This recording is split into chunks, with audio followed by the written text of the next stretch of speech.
flows from afar on echo crows. In its song I find my way. As the fever silent turn unfolds, trust is standing waiting for you at the end of the dark and endless night. Your starry rays bright tonight.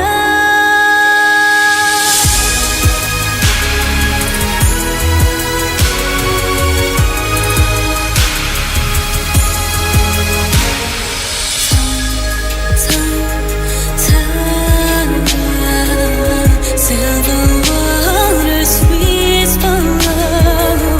Listen closely, soft and slow. Now I hear the love song.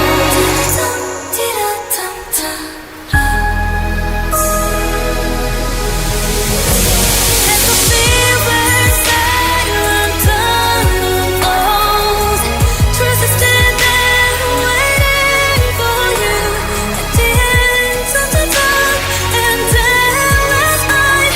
Your starry rays bright tonight. While the wind goes sweeping by, to brush the things we kept inside. Far beyond the silver starlight glow, our road goes onward, on and on.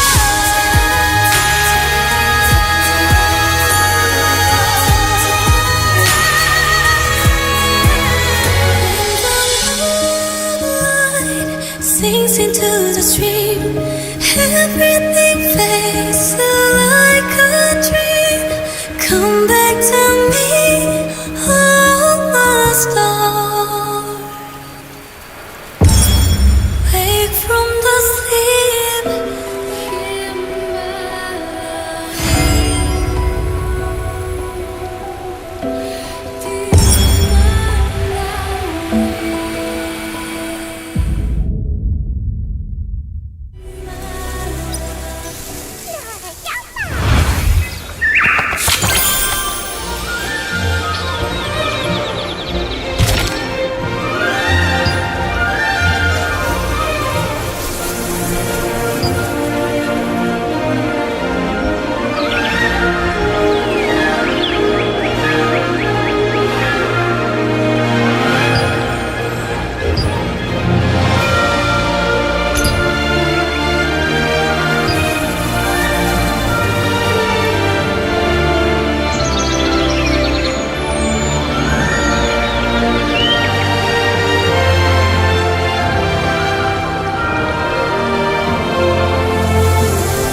Have you tried using the storage? It's very... This is the safest storage in the world. In the dark of the night, in the midst of a storm, the boy who sang of dreams was silent that night.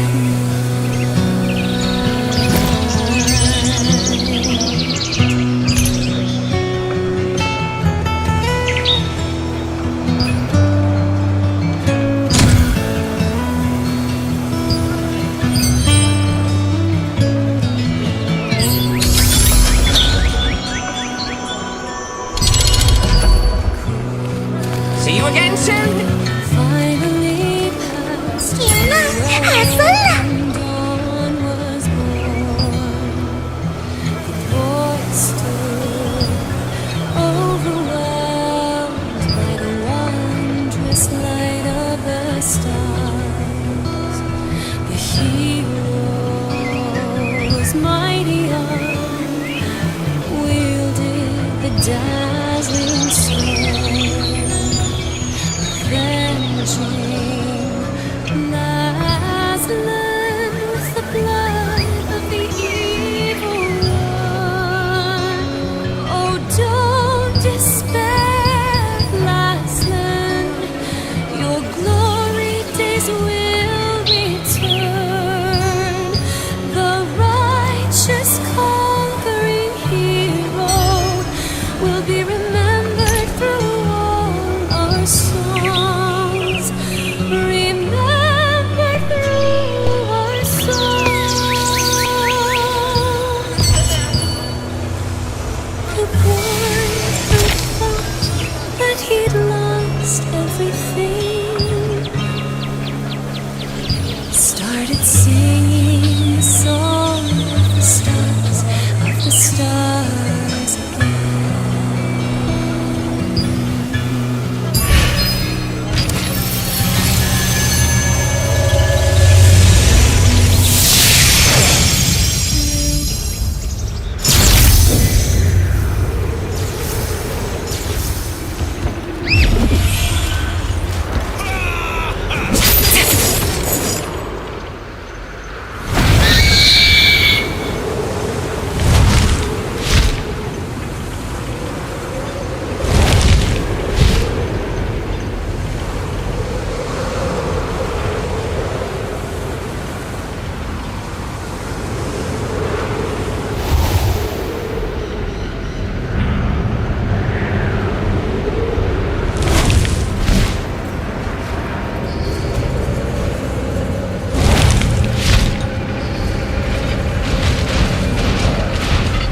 place gives me the creeps.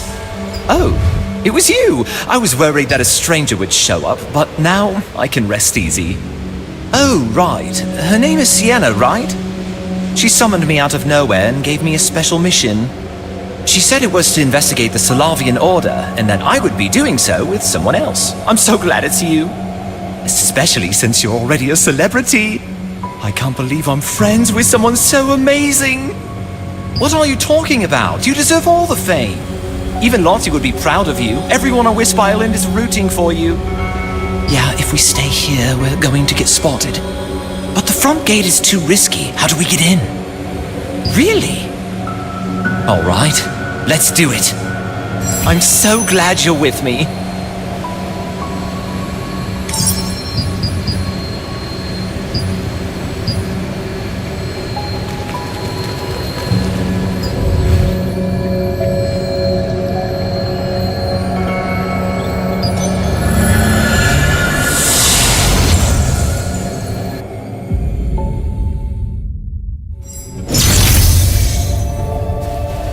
The Order's goons are up ahead. Let's go.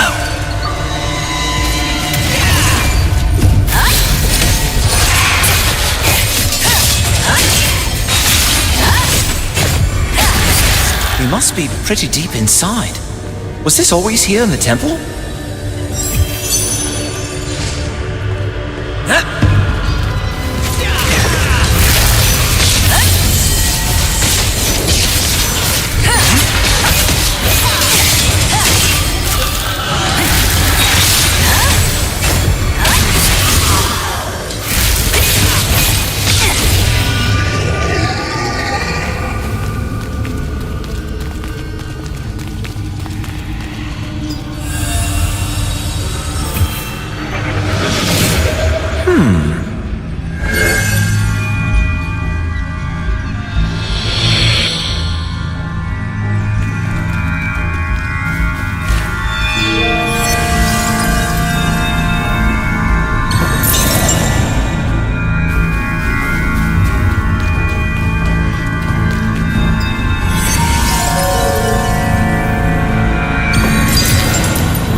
Nice!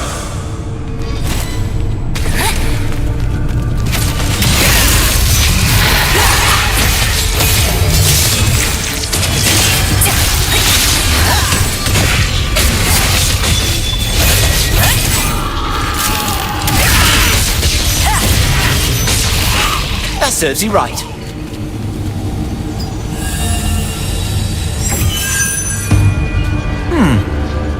What's with that statue?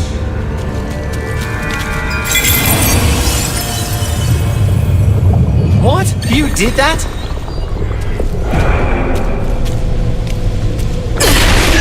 What the? How dare you support a sacred place? The power. Hey! They're right next to you! Help!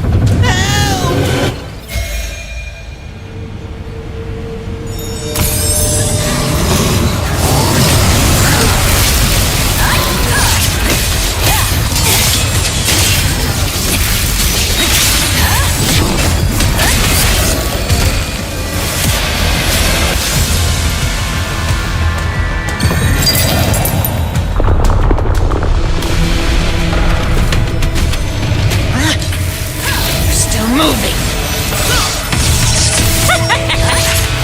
I know. Thrown a call.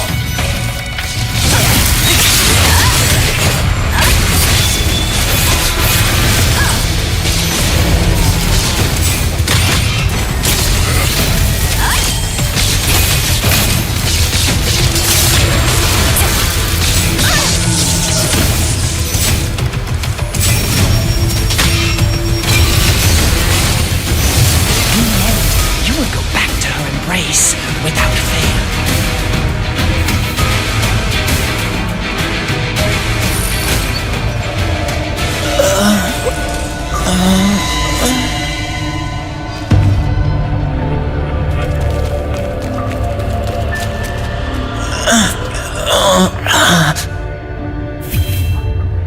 I'm aching all over. We're not dead, are we? That was your star fragment?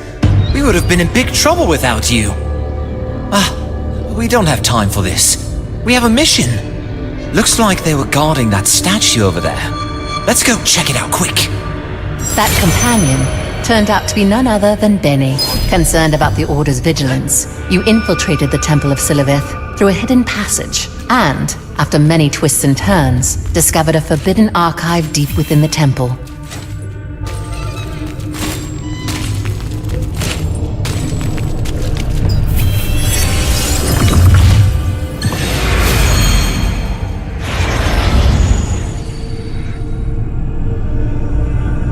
Is it this way?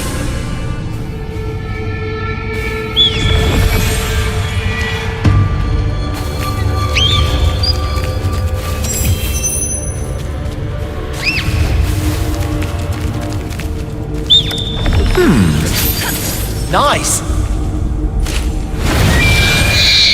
You've really gotten strong, haven't you? I guess that's what it takes to be renowned like you.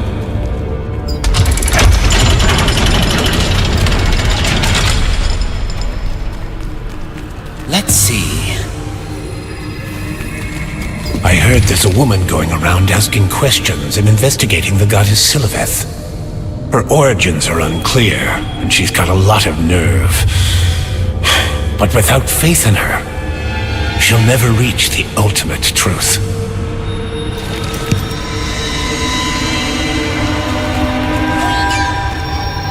I've finally done it. The strongest monster of all, Deus Chimerus.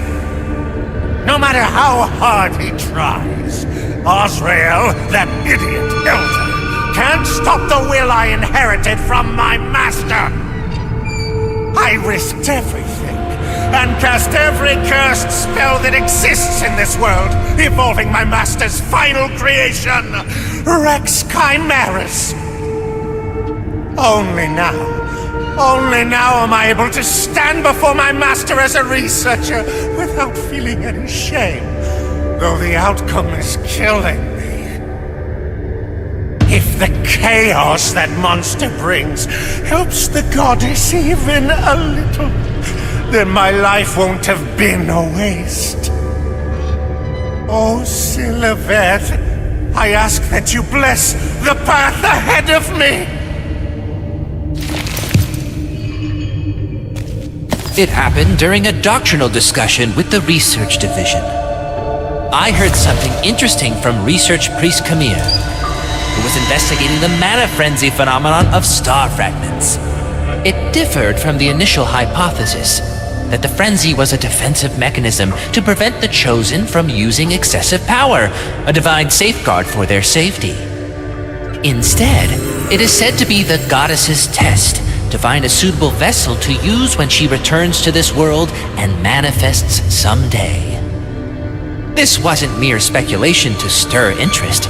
I judged it a theory that also fits the Elder's prophecy, so I ordered further research and allocated budget. To advance the research, we'll need to gather a great number of star fragments. I'll have to think of a way. For us who have chosen to become the villains as punishment for learning the truth, there is nothing left to fear. So, we must continue to fill this world with chaos. That is the mission that has been given to us, and we cannot turn away from it. For the stars to shine, darkness must first descend upon the world, so that their light may be revealed. The goddess will return amid the chaos, borrowing the body of one she inhabits, becoming a single blazing incarnation. This is the one and only truth the goddess has delivered to us. Glory be before the noble name of Siliveth, now and always. Have you been well, Aurelie?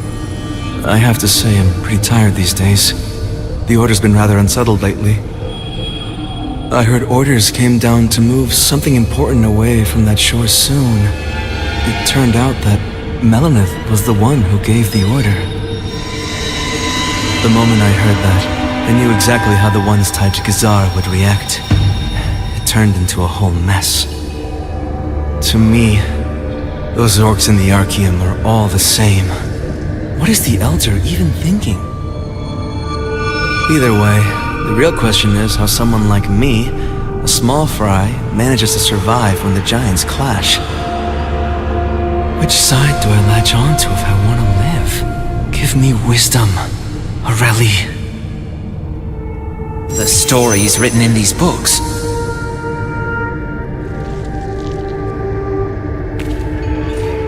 Are the stories in these books true? I feel like we just learned something that we weren't supposed to. I know, right? That last one is about the Salavian Order splitting in two. Yeah, we'll be in trouble if more of them show up. Let's get going. Go to the Crimson Mansion's temporary base.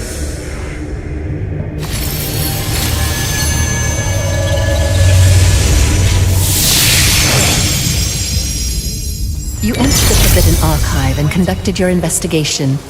There you found books detailing abominations like Deus Chimeras, the frenzy of the star fragments, and the goddess Siliveth, along with a letter suggesting the Order had split into factions.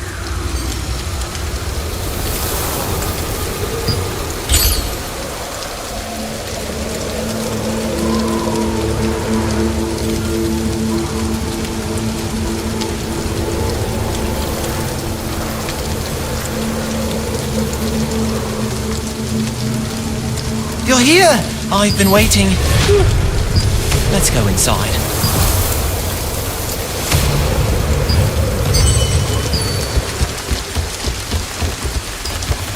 So, is Nix still unreachable? Yes.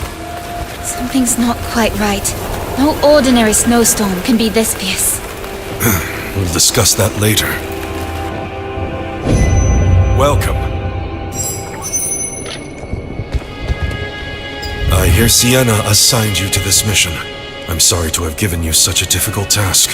I know your plate is full. Thank you for your kind words. So how did your investigation go? The Archaeum Legion is still going strong. And if the Dwarven Orcs and the Salavian Order join forces, we must make the necessary preparations accordingly. Still, the fact that they're divided between the Archaeum Legion and the Dwarven Orcs, it's something to think about. This requires more careful attention.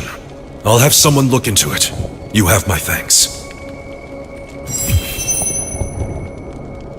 The Salavian Order is most definitely up to something.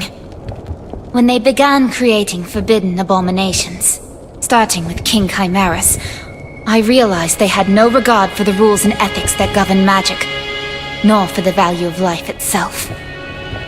As a wizard, I cannot forgive what they've done. I'm glad I trusted you and your friend with this matter. To be honest, I never expected to uncover this much information. Good job, adventurer. Stop! I must see Captain Da Vinci now. I hear a commotion outside. Janice sent me. Hurry and let me in already. I told you, there's no time to waste. I need to... I'm not lying. I'm here on behalf of Janice. Here's your proof. I must speak with Clay. Bring him here now. What's all this fuss about? You, please. I must speak with Clay. Right away. Or Captain Da Vinci. If he's here, all the better.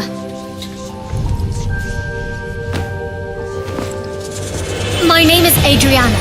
Janice sent me here.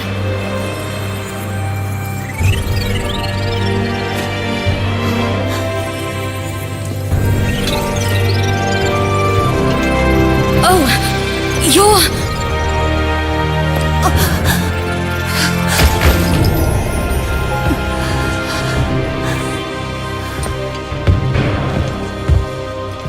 While reporting the contents of the books and letter from the Forbidden Archive to Da Vinci and Sienna at the field camp in the Crimson Mansion, a disturbance broke out outside.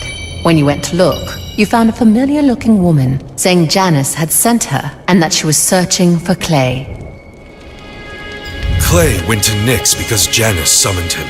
But now you're saying she sent you to find Clay. I'm not sure I follow. Someone you know? What do you mean by that? Then, this woman is Adriana, the one who brought the cursed rain down on Laslan. They say the Archeum Legion's threats and schemes drove her to it. So, that's why she's got a mechanical arm. But for her to come from Nix at a time like this... Truth is, we've lost contact with them for a while now. Not just with Janice and Clay and Nix, but with the other Resistance members as well. Of course, Nix is a land that lives on its own, untouched by either the Archeum Legion or the Resistance, all thanks to that brutal cold. We've only sent a few people there. But with two of the Resistance's key wizards in Nix, and no word from them, I can't say that I'm not worried. Either way, this woman seems to know something. For now, all we can do is wait for her to wake. Just what in the world happened in Nix?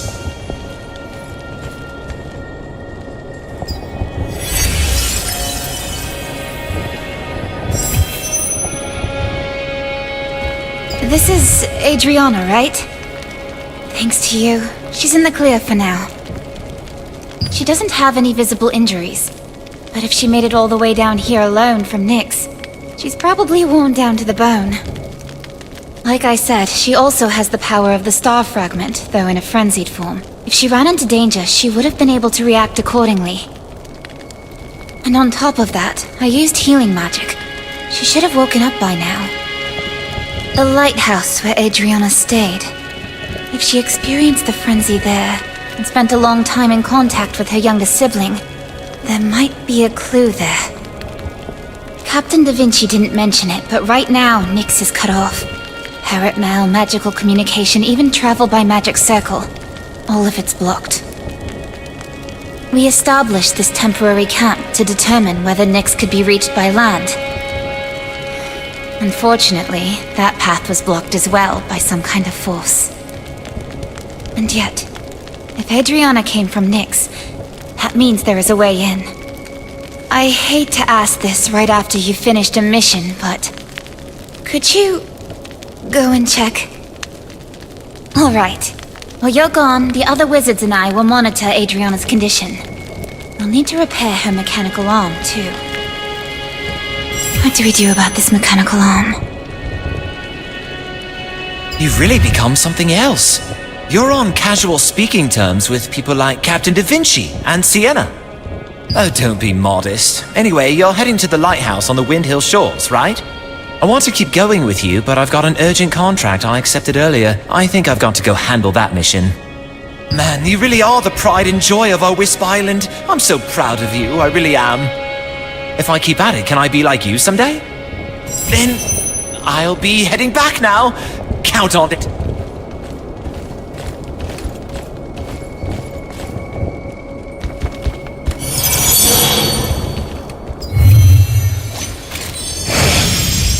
Clay had departed for Nix at Janice's summons. Then Adriana arrived, claiming Janice had sent her to find Clay.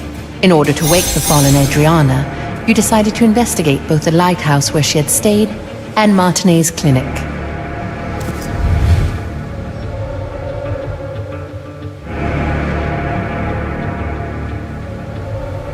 Just why are the Archeum looking for me again? I can't allow that tragedy to be repeated.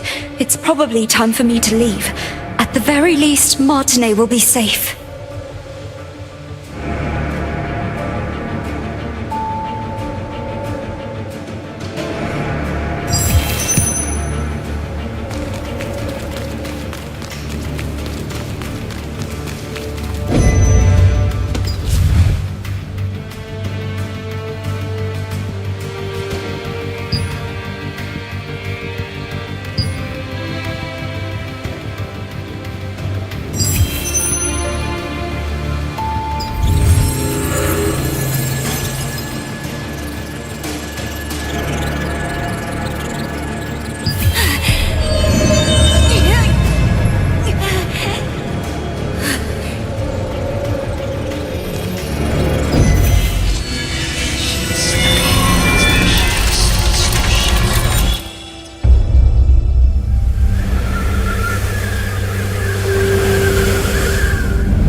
Archean forces captured Martinet, the younger of two twin sisters. By keeping her hostage, they forced the shaman Adriana, who wielded the power of a star fragment, to call forth the rains. As the ritual began, rain cascaded from the sky, accompanied by crashes of thunder. But the Archean forces had altered the ritual. Their tampering caused a cursed rain to fall on Laslan. Wherever the rain fell, creatures transformed into violent monsters that attacked people and devastated the farmland. Adriana was shocked to witness what she had done. When the Archean forces turned on the sisters, meaning to kill them now that they had served their purpose. The awe-inspiring power of the star fragment that lay dormant within Adriana flooded out, and their enemies were annihilated in an instant.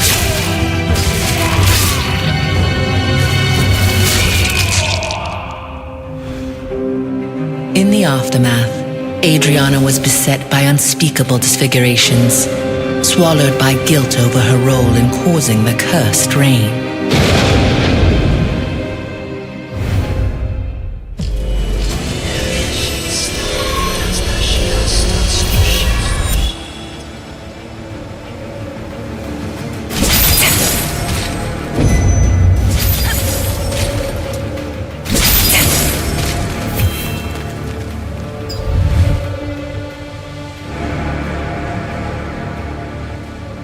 I left the book I found with Martinet.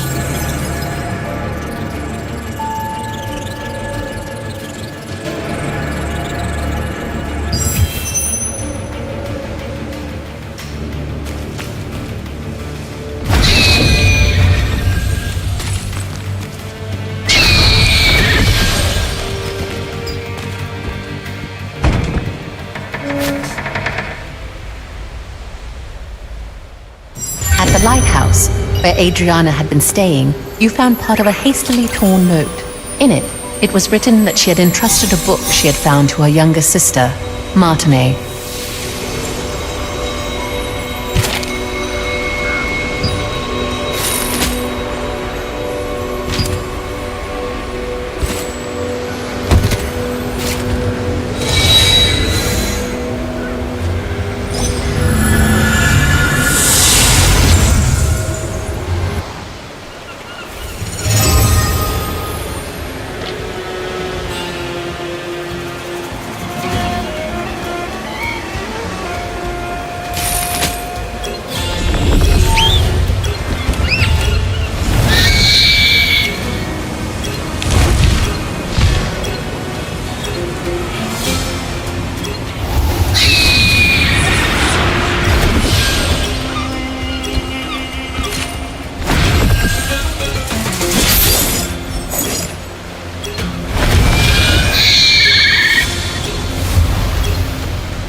Siliveth. Confirmed Adrisha Reverian's forbidden book. Too dangerous here. I'll leave it with Martinet.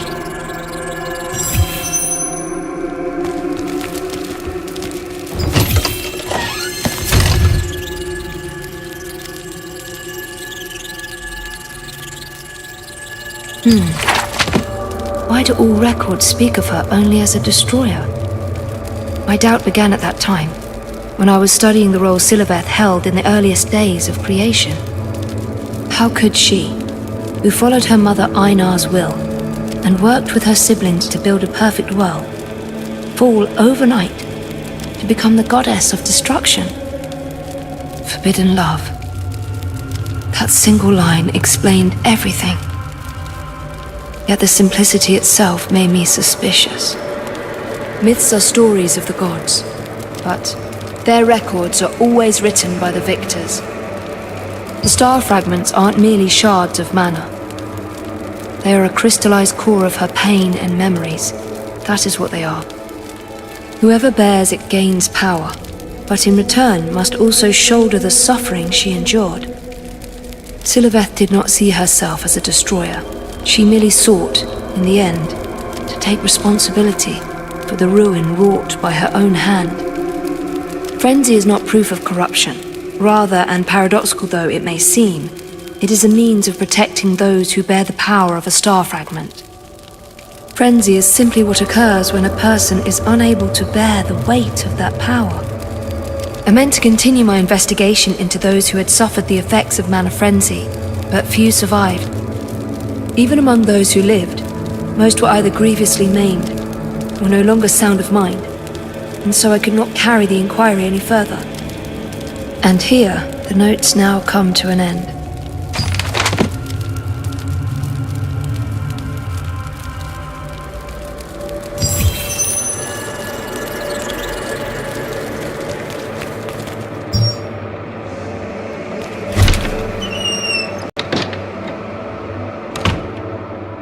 The final reconstructed note revealed that Adriana had discovered the contents of a forbidden book containing the truth about Siliveth and had placed it in Martinet's care.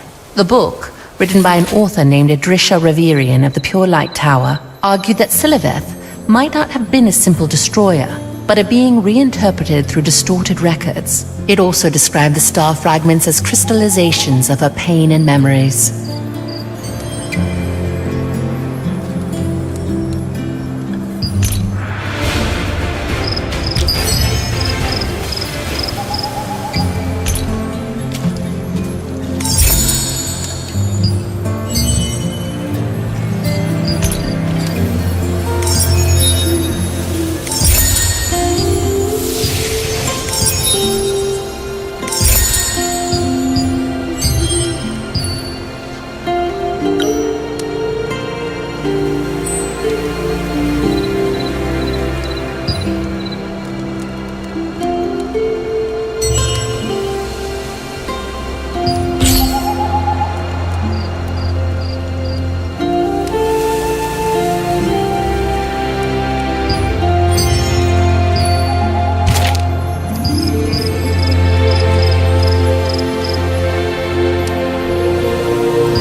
I heard about you from Benny a while back. I hear you've become quite the famous member of the Resistance. Demore and Mr. Burmeds came all the way out here too, for some kind of conference, and they were so happy to hear news about you. I came all this way because I wanted to find a certain book, but they won't even let me in since I'm neither a wizard nor a member of the Resistance. If I'd known this would happen, I would have at least joined the Resistance with Benny. Oh, right! You're a member of the Resistance, aren't you? Then, do you think you could borrow that book for me? I'd be more than happy just to get a look at it. It's called High Output Mana Stabilization Structures for Mechanical Bodies. With everything that's happened, more people are replacing parts of their bodies with machinery, right? Honestly, seeing you and Benny at a time like this made me feel like I ought to do something too. And then I started thinking, maybe I could help through the one thing I'm good at, mechanical engineering. It isn't a widely established field just yet, but that book by Reverian is supposed to be a remarkably well-developed theoretical work. So I thought even getting to read it just once would help, and that's why I came here. That's right, someone named Ashiridi Reverian is really famous around here, but they say that person published that one book and then vanished. But no matter how hard I looked, I couldn't get my hands on it, so I ended up coming all the way here. You're looking for a Reverian book too? Huh, that's odd. The names are a little different. Adrisha, Ashiridi. Right, I'm counting on you. Why are there two Reverians? Did they somehow write their own name wrong? We have a variety of contracts here. Would you like to take a look?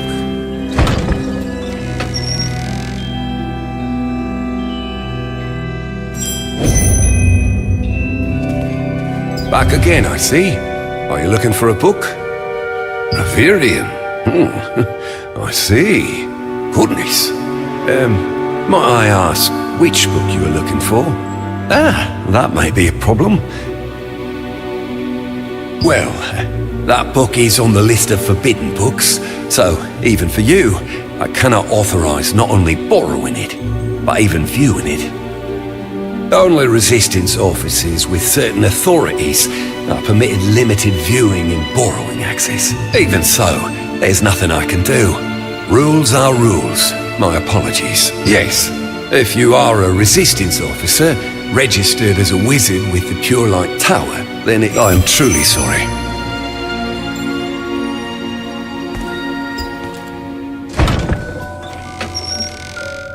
While heading to Pure Light Tower in search of Reverian, you met Lottie.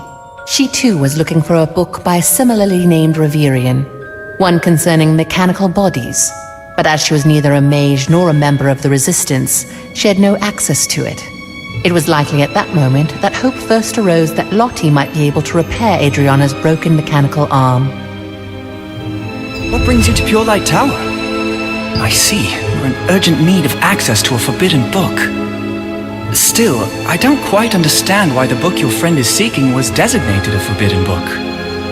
Adventurer, you are hardly the sort to use it for anything improper, so I will do what I can.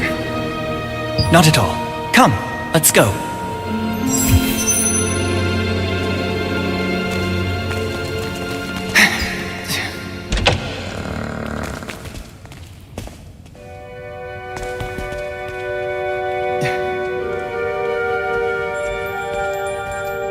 You're back! Oh, and with Officer Rutain. Richard, I'd like to look for the book myself. Would that be all right? Ah, yes. Understood. Please, go ahead. I'll look for the book here.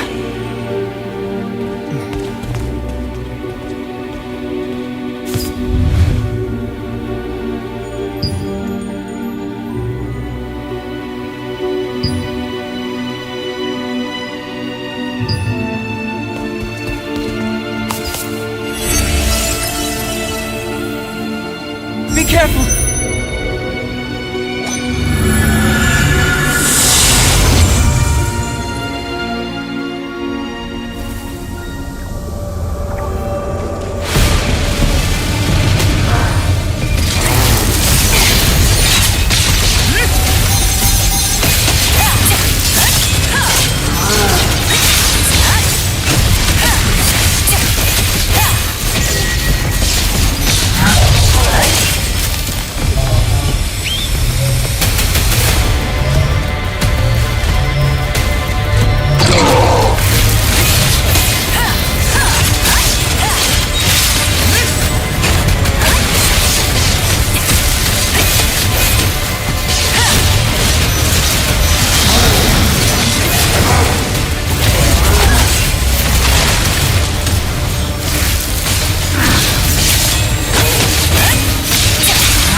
Is this the book? Why is that activating? Oh dear, I am terribly sorry. It seems there's been some kind of error.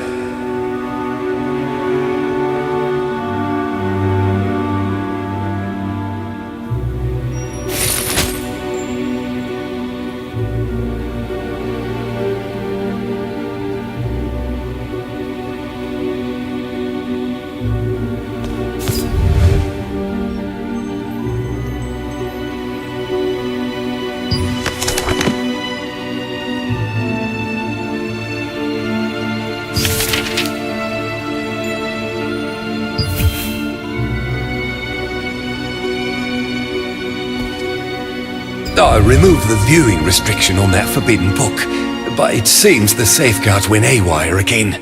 I will make sure to report this matter to security. Thank you very much for helping out again. My, but are you acquainted with Officer Rutain as well? To think you would bring someone so high-ranking among the wizardly officers, that's quite You didn't know? Rutain is known as a genius mage. It's practically the first thing anyone says about him. Just look at how young he was when he became an officer. Well, in any case, I'll check the book out under his name. The sooner we finish this, the sooner I can get back to cleaning up this mess. The author? Oh, you mean Reverian? Rutain likely knows more about that than I do. There is, well, a wizard registry. As I understand it, mages use it to share certain personal details among themselves. Oh dear, and when am I ever going to clean all this up? Phew, that was alarming. Still, I'm glad we found the book. I will have it checked out under my name, so you may return it at your leisure. Not at all. I'd consider this another way to assist your mission, adventurer. Please, ask whatever you wish. Ah, Reverian. Yes. That is rather complicated. I only know the matter in broad terms. That someone took issue with what was written in that book. I have only heard bits and pieces myself, but from what I understand, it directly challenges the existing image of Siliveth. Now then, one moment. There should be at least something in the wizard registry. Let me take a look. Just a moment. Let me concentrate. Now, let's see. Ah, here it is.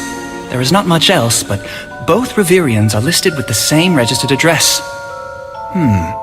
Somewhere in the Crimson Mansion, it seems. Whether they are still there, I cannot say. Quite a few people enter their information in the registry and never properly update it. No one really keeps track of such things. For now, please give the book to your friend, and I will open a magic circle to take you there. Reverian's book had been classified among the forbidden texts and could only be viewed by officers of the Resistance. With Rutain's help, as he happened to be nearby at the time, you were able to gain access after a small incident. Even then, in order to learn more about the matter... Are you okay? I heard quite a commotion. Oh, so this is the book! Thanks! But wait, you're going to look for Reverian's house? If that's the case, do you think I could come with you too? There's something I really want to check with the author of this book. Me? Oh, I'm still a beginner, but I can handle simple maintenance at least. Why do you ask? So she came from Nix. That's exactly the sort of thing I wanted to ask Reverian about. I mean the power supply that keeps mechanical devices running in extreme environments. If I can meet that person and confirm my hypothesis, it might be possible.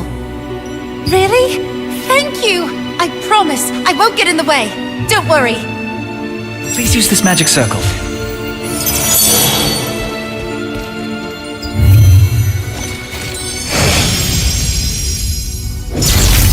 If I'll really get to meet them!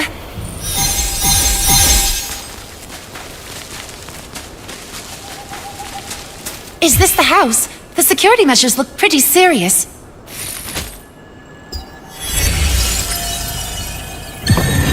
Huh? You're just going to blow it up?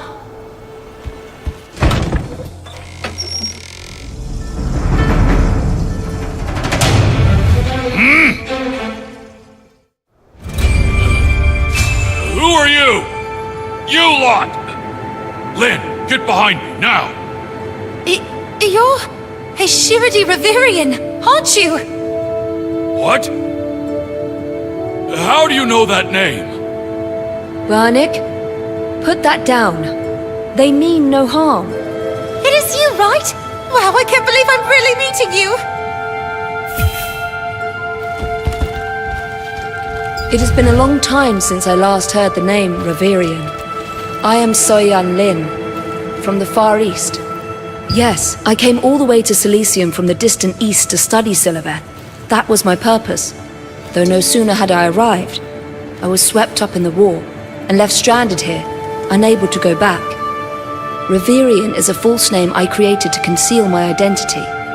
If you have come all this way, then you must be someone who bears the power of a star fragment. Otherwise, no one would have in truth gone to such lengths to find me, and, of course, especially now that my books have been forbidden. No, I was not asking for an apology. Now then, what is it you wish to know? She once suffered mana frenzy and lost an arm. It seems she made the journey on foot from Nix, and even now, she has yet to regain her senses. I can't be certain without seeing her, but I don't believe that was caused by a star fragment frenzy. The mana frenzy in those who bear a star fragment isn't because the power is a curse, nor because it causes rejection. It's closer to a surge of power, meant to protect the bearer of star fragment in moments of peril. However, ordinary people cannot withstand that power. As a result, the body is damaged afterward, and in severe cases the magic erupts and leads to death. Depending on the magnitude of that power, the surrounding area may even be reduced to ruins. You have suffered from a bout of mana frenzy as well. Let me have a look. No, that cannot be. No, this is impossible. The energy within you is so chaotic that it would not be surprising if you went into a mana frenzy at any moment. And yet you're enduring it completely. Even with the calming potion and the special blessing of a divine beast, it should not be possible for it to remain this stable. Unless... No, it is nothing. That is merely a tale passed down in ancient myths. In any case, it really seems the condition of this Adriana you speak of was not caused by a mana frenzy. I'm sorry I could not be of more help, even though you came all this way. Wait a second. You left some clearance in this joint on purpose, didn't you? So you do have eyes. That's how you keep the output stable. Did you see that? This place is incredible! Right. Sorry, I got a little too excited. Did things work out on your end, too? I told you earlier, I was thinking about a device that could withstand extreme environments, right? I think I may have found the answer here, but... Well, I think I've sorted some of it out in theory, but it's still only a theory, so I think I'll have to test it in a brutally cold environment at least once. Mr. Burnick said that if the method I came up with works, it might be able to restore that Adriana person's arm. Huh? Really? The wizard's residence? Essence of water formed by Deluge Noah's cold. If it's Deluge Noah's cold, it may be possible. Deluge Noah's cold should be enough to test the method your friend devised. You've got a lot of questions, I'm sure, but this is as far as we go for now. Didn't you say you were in a hurry? Mr. Burnick, you designed this part around human joints, right? That's right. Machines should adapt to people, not people to machines. It has been quite some time since I last saw Burnick this excited. It is somewhat difficult to explain this briefly, but he was once a researcher at the Black Anvil Forge. But they aligned themselves with the Archeum Legion. and began demanding things that went against all reason, so he decided to end his research there. After that, the Archeum Legion and the dwarves tormented Bernick to no end. They stole all of his research materials and completely blew up his laboratory, driving him to the brink of death. Nearly dying, he made a desperate escape, and it was at that moment that he happened to meet me. I was able to keep him from dying with Eastern medicine. But in the end, he had no choice but to turn parts of his body into machinery himself. But enough reminiscing. You really should hurry up and help your friend. From what I have heard, we would like to help you as soon as possible as well, but our present circumstances do not allow us to do so easily. Still, I will give it some thought. There is one useful thing I learned after coming here, at least. Do as you like. I will open a magic circle to your destination.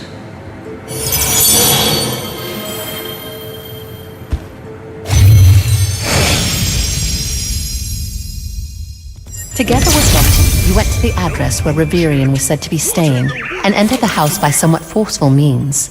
Inside, you found a woman from the east and a male dwarf, whose head was half machine, both using Reverian as an alias.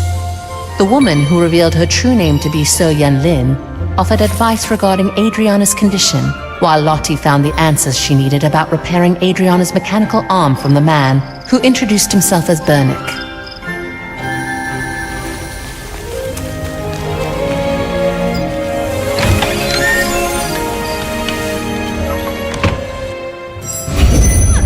You really startled me.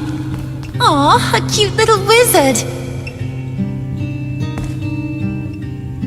What brings you here? Oh, I see. But this is a bit of a problem. During the last renewal of the seal, my master spilled all the essence of water. We were just about to go guard the mall together, but then he said some guests had arrived and went out, and he still hasn't come back. Oh, I think that's him now. Adventurer? Adventurer! What brings you here this time?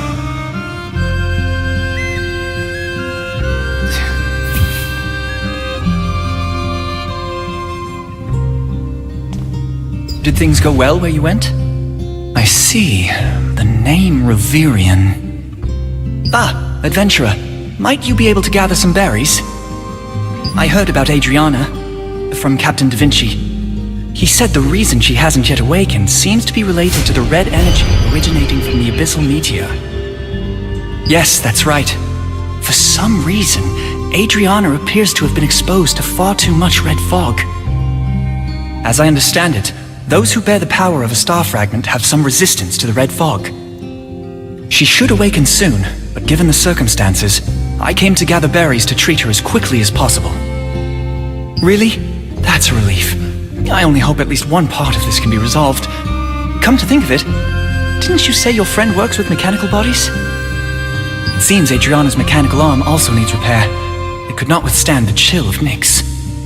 I believe that may also be part of the reason she is not awakened. Since your friend works with mechanical bodies, could they perhaps take a look? I can't promise I'll be able to fix it, but if the problem was the cold, then we need essence of water infused with Deluge Noah's cold. Deluge Noah? Ugh, Master, if only you'd been more careful back then. Quiet down, you!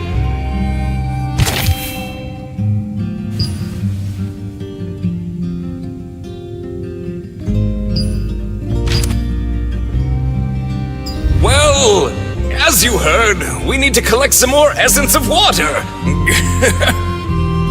Ah, yes. You may go, adventurer. After last time, I opened a shortcut, so even two people could make the trip if energy runs low again. Sending Melvin off by himself? No, absolutely not. But I think it should be fine if he goes with your friend. If I go too, then who's supposed to look after our wizard officer? Let me use this chance to get acquainted with some important people, would you? Of course, the Resistance has continued sealing and driving back Deluge Noah, so to be honest, things have stabilized to the point where one person could make the trip alone. See, I knew you'd understand. Then Melvin and your friend can go, and you, adventurer, can gather the berries and meet us back here. Looks like that settles it. Then I am in your hands, cute little wizard. All right, off Master. you go. Officer Rutain, please have some tea. Pardon? No, really.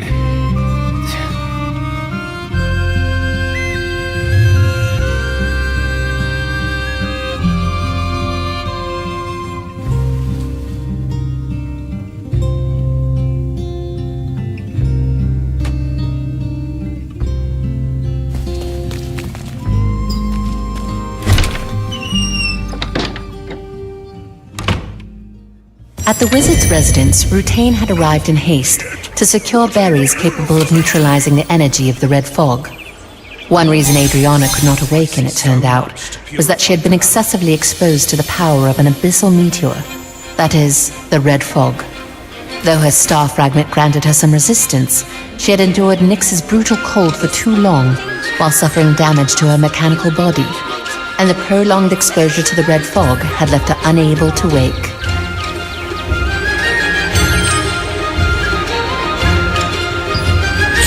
Can't just stand by as Minutrite suffers.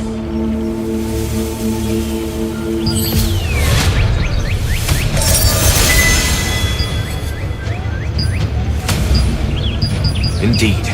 We must do what we can. Now, let's finish preparations.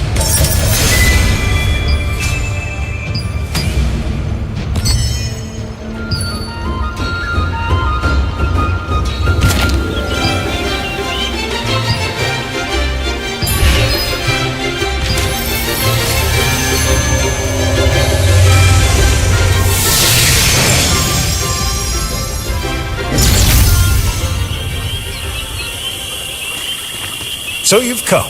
It's been some time.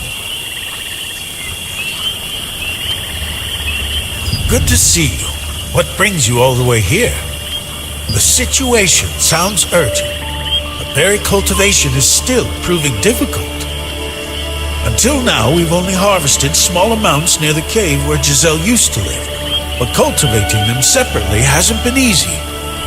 The cave where Giselle lived collapsed some time ago, so it can no longer be accessed. Though I'd suspect it won't be a problem for you.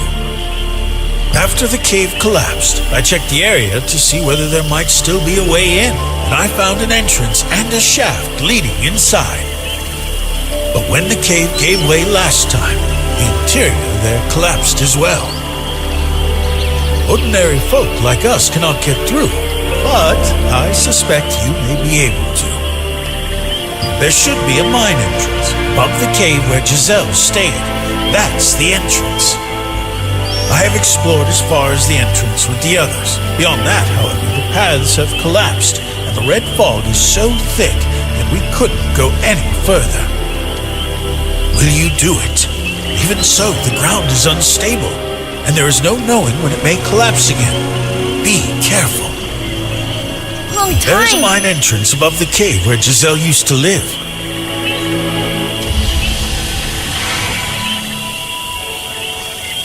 You long time.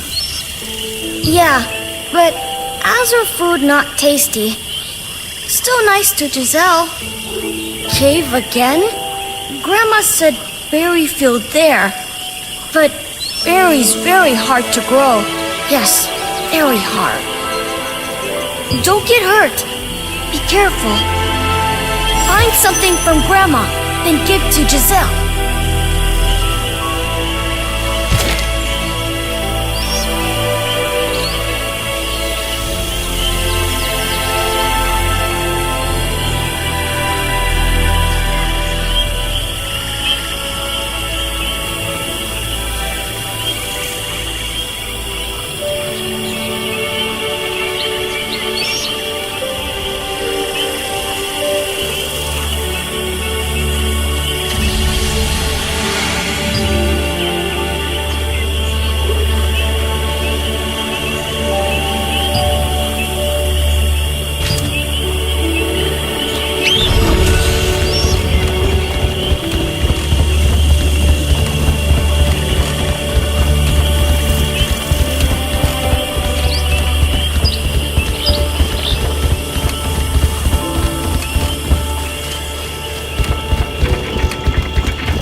In search of more berries, you went to Azra and Giselle, only to learn that cultivating them had proven difficult. After the collapse of Giselle's cave, a new shaft was exposed, but it was too dangerous for ordinary people to enter. To secure the berries, the only resource capable of resisting the red fog, you set out for the shaft.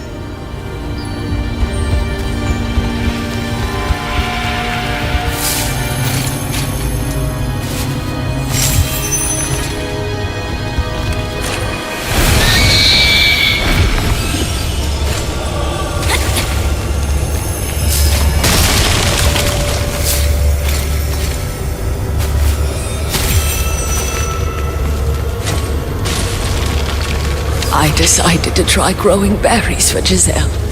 I used to be rather good at tending fields when I was younger.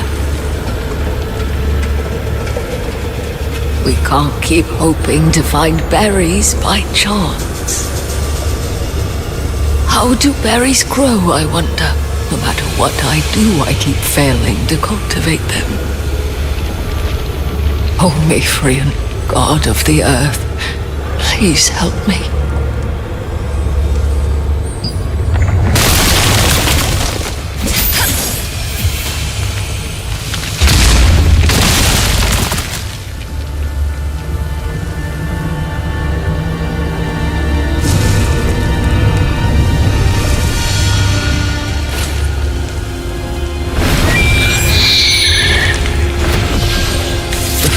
Where I had scattered the berries collapsed, and all the effort I poured into it has come to nothing. Oh, Einar, please protect our Giselle.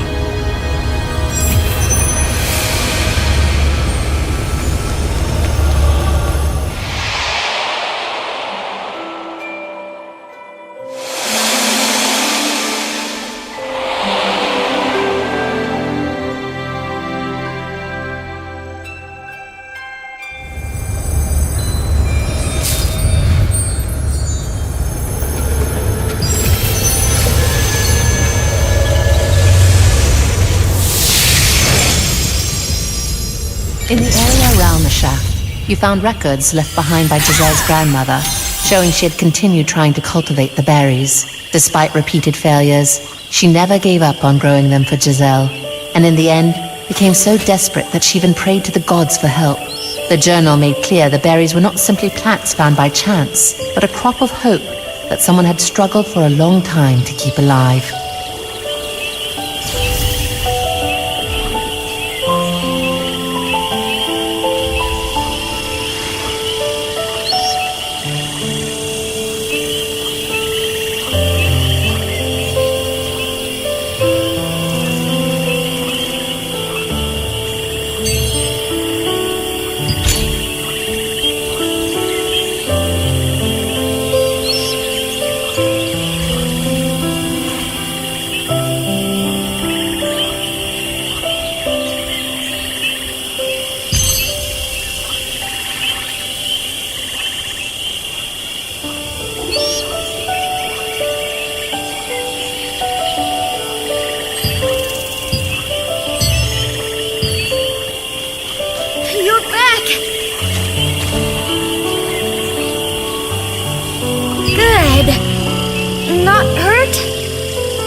From Grandma? But Giselle, don't know. Can't read. Yeah, Azra reads to Giselle. Giselle want to learn. Want to read, Grandma. Thank you. You're back safely. It is good to see you unharmed. Did you find the berries? So, her grandmother had been trying to cultivate a berry field, but then the field collapsed, and her efforts were for naught. Could it be that when the field collapsed, the seeds were scattered into the area below where the red mist was thick, and that is how they grew? From what you found, I wonder whether the very condition required to cultivate berries that ward off the red energy might, paradoxically, be the red fog itself. Based on the information you brought, I shall resume my research into berry cultivation. It is still in the early stages of research. It should be more effective than eating the berries directly. Though depending on the case, a single unit may not be enough to produce the full effect. My apologies. I should be doing more as a researcher. Naturally, I've set Giselle's share aside with some room to spare. Thankfully, these days, there are even times when she does not fall ill without eating the berries. And thanks to you, have we not also found a clue to cultivating them? Take them without concern. For now, take some more medicine with you for any urgent matters that may arise in the future. They may be only half finished at the moment, but they should still prove useful. Comparing the journal to the conditions on site revealed a startling possibility. The berries may have germinated and grown in areas where the red fog was especially dense. The seeds had likely taken root beneath the collapsed field, suggesting that the conditions required for their growth ran contrary to ordinary assumptions. This became an important hypothesis, that the fruit capable of suppressing the crimson energy paradoxically grew within that very energy.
So, at that very moment, I simply blasted the water elemental away with my ultimate spell!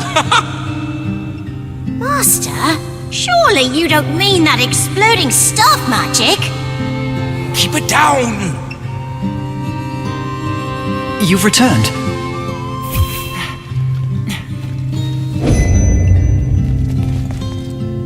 Did you get the berries? I see. Then this is essentially a condensed form of the berry's energy. We should deliver it to Captain Da Vinci at once.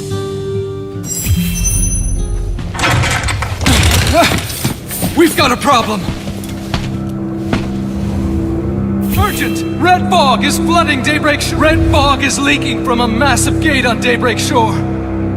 Soldiers were dispatched, and I heard Officer Rutain and the Adventurer were here, so I came to report. It's the massive gate along the cliffs of Daybreak Shore. I saw red fog seeping through the gap in the gate and reported it at once, but the gate is sealed and won't open. Captain Da Vinci said the two of you were here and told me to hurry and inform you, so I rushed here. Ah, understood. I will report it. This is bad, isn't it? Something bad happened, right? If you need to go, go. Hurry. Me? What do you need? You mean that person from Nix, right? Thanks to Melvin, I was able to finish testing a device that can withstand extreme cold, but... Okay. If you're asking me that seriously, then I'll go take a look. Even if it doesn't work, I can at least help bring this medicine along. Then, Miss Lottie, please go this way with the messenger. We'll go too! We'll come with you! Thank you to both of you as well. We will use this magic circle. What? Master, serious? Me too? Be careful, okay?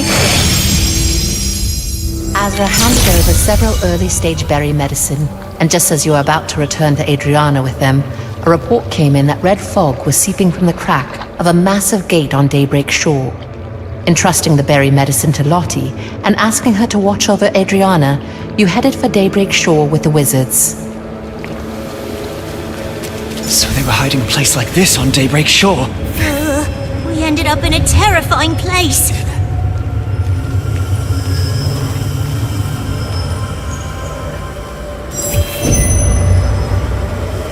Enemies!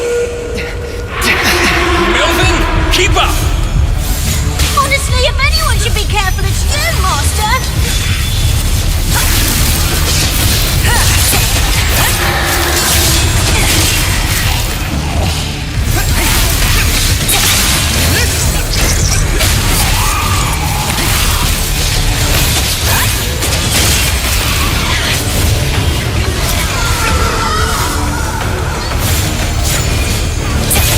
Hit a place like this on Daybreak Shore.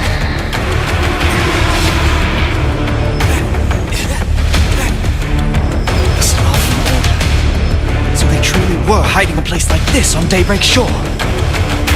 Yes, and judging by the gate that opened earlier, there must have been some great explosion deeper inside. I can sense a tremendous force from far within as well. We must press on at once. This red energy seems to be the same as what we encountered in the Swamp of Silence. What infected Adriana. That would be for the best. Sound like it. The red energy is coming from deeper inside as well. Be careful!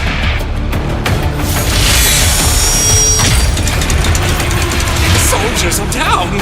Oh dear!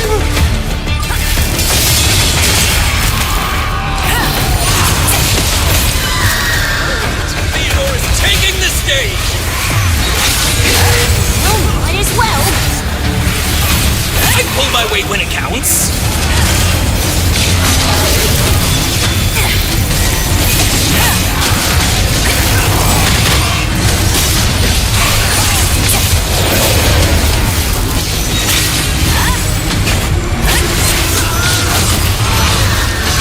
Lazarus broke the passage down and blocked the way.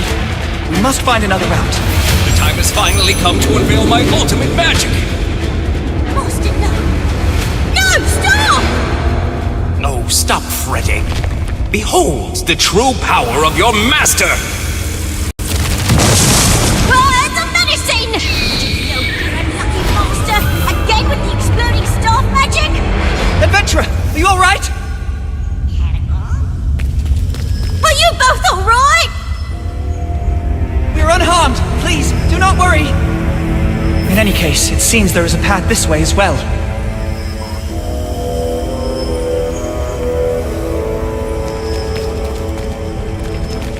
I did not expect the floor to collapse. That gave me quite a fright. The energy in this red fog is overwhelming.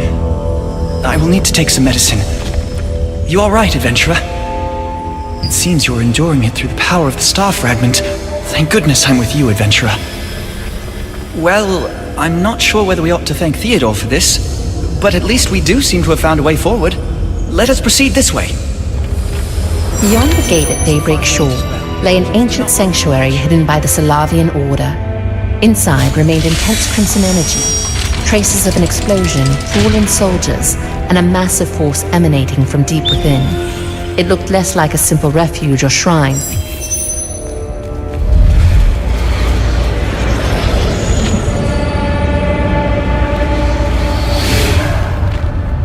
This way! Yeah!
tower was consumed. We must report this to Captain Da Vinci at once. Quickly, let us find Theodore and Melvin and make our escape.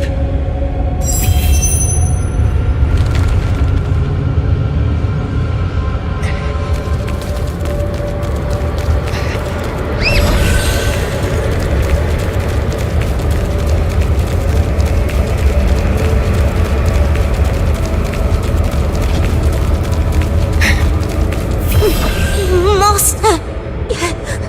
My body! Here, quickly, Melvin! Melvin, stay with us! This is bad. The medicine doesn't seem to be working.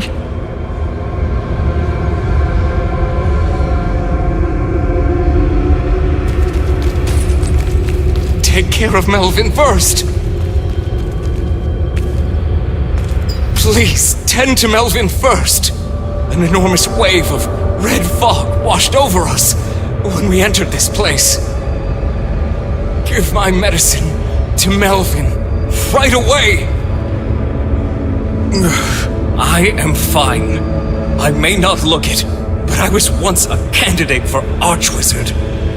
I am sturdy enough. I am perfectly fine.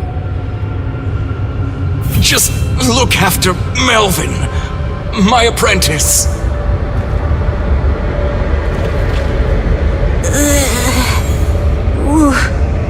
What happened? Melvin, thank goodness.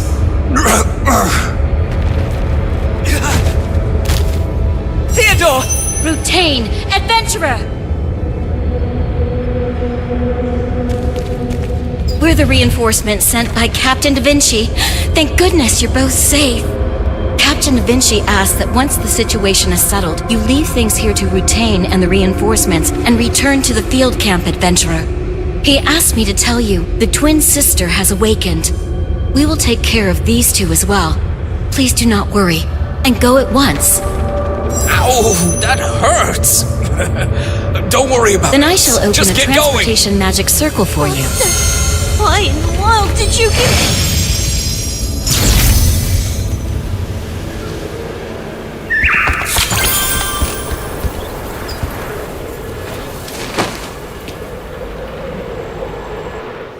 Deep within the sanctuary, the Salavian Order succeeded in moving the secretly hidden abyssal meteor through a portal to an unknown destination.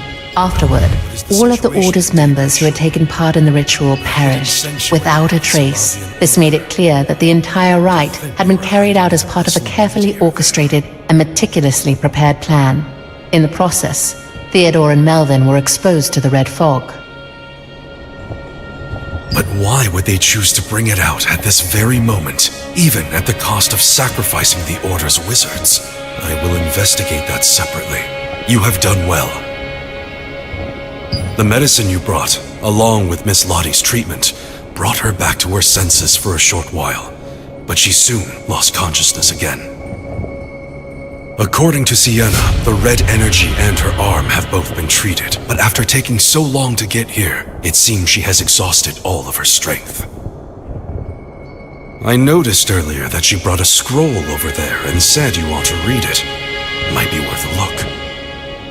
It seems she has stepped away for a moment, but go speak with Sienna once she returns.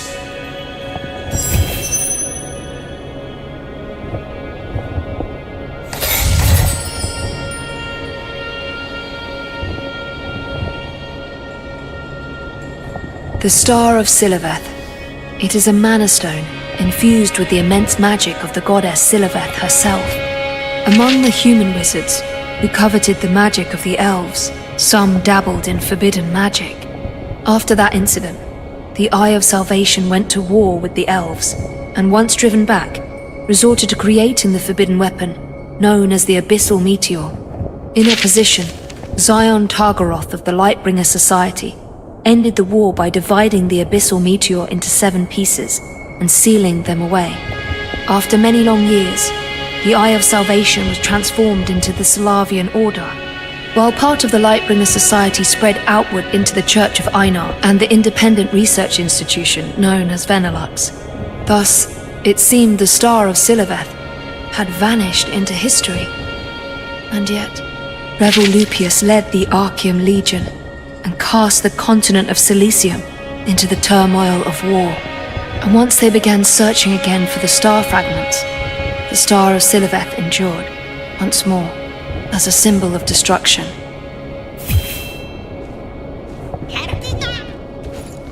You're here. You've done well. So, I see you've already looked over the scroll I brought for you. I wanted to help you better understand the star fragment you carry, and the forces surrounding us. It is a magic scroll, made by someone I once knew, briefly. Please channel the power of the star fragment you carry into her, gently, little by little. I cannot promise anything, but I heard that when you first met Adriana, the power the two of you wielded resonated with one another. That means the two of you possess a special kind of star fragment power. At this point, I think that is our only hope. Yes, it is possible. Reverian? And you are?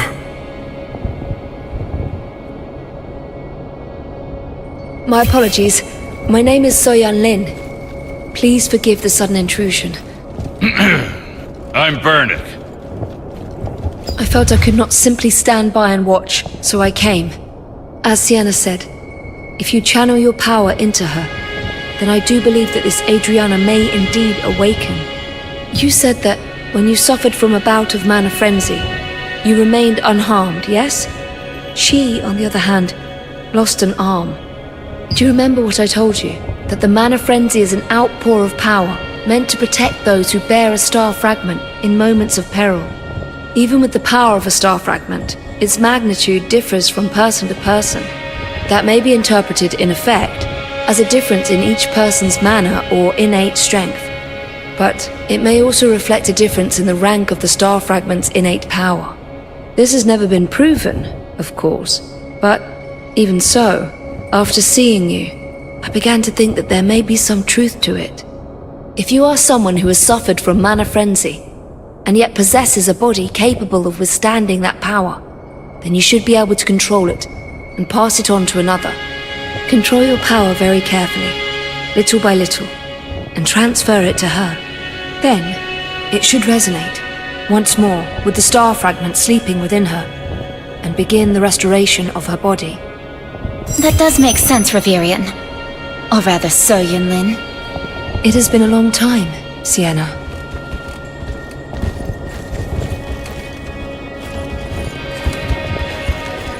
Just as Soyan Lin said, control the power gradually, as though you're breathing it into her.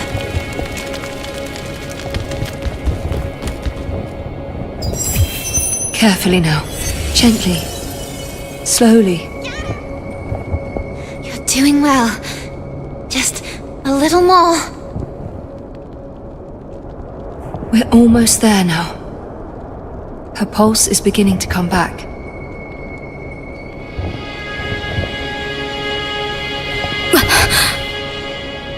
Da Vinci! Where is Captain Da Vinci? I am Da Vinci. Go on. Tell me exactly what happened. Oh, Aina. My thanks to you. You must warn Clay. This is a message from Janus. He must not go to Nix, no matter what. Clay already left for Nix because Janus sent for him. What are you talking about? What? Oh no. Then I'm too late. It's a trap. It wasn't Janus who summoned Clay. It was one of Kazar's lieutenants. She did it. What? After reporting the incident, Sienna presented a scroll titled Star of Siliveth, detailing the origin of the star fragments and the orders that diverged from it. Its author, Soyan Lin, confirmed that such powers could resonate and be used for restoration rather than destruction. With that knowledge, she helped you awaken Adriana through the power of the star fragment.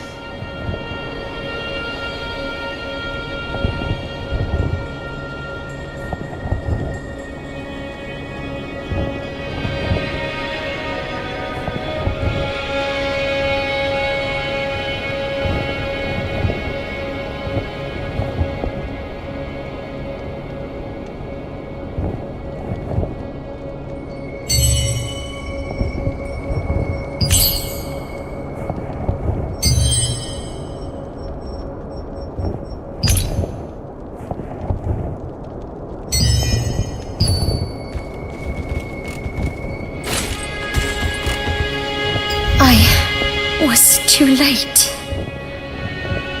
It's a special ability she has. If she's met someone even once, she can imitate them perfectly. Their appearance, their voice, even their abilities.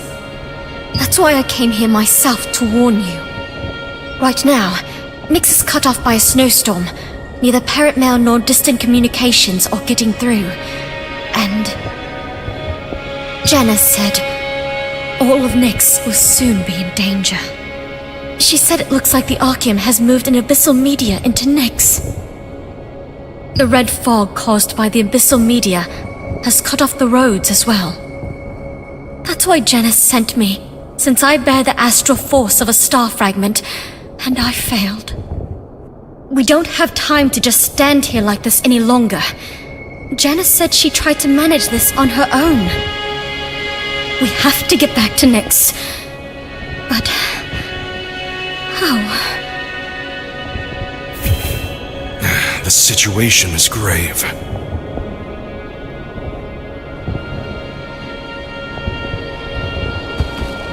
So even the land routes are cut off. There is a way in by sea, of course, but it would mean taking a tremendous detour. And the only harbor in Nix is occupied by pirates. Forcing our way through there would be unwise. Long ago, after the war between the giants and the elves, Nix was frozen by the ancient elf Shamir to suppress the diabolic energy leaking out. Since then, it has become a barren, frozen land where no one can truly live.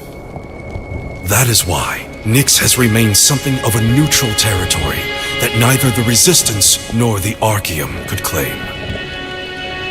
Neither side wanted to continue the war while enduring that brutal, relentless cold. The war couldn't go on like that. But if Adriana's account is true, then it means the Archeum Legion moved the Abyssal Meteor in order to seize Nix. The Abyssal Meteor you reported at Daybreak Shore troubles me as well. To think there are this many Abyssal Meteors at once. It may be early, but I believe the time has come to use it. There may be a chance. Just wait here a moment. Sienna, open a magic circle to that place. So you've made your decision. All right, I'll open it. So Yunlin, could you watch over Adriana for a moment? Ah, of course, Sienna. Of course.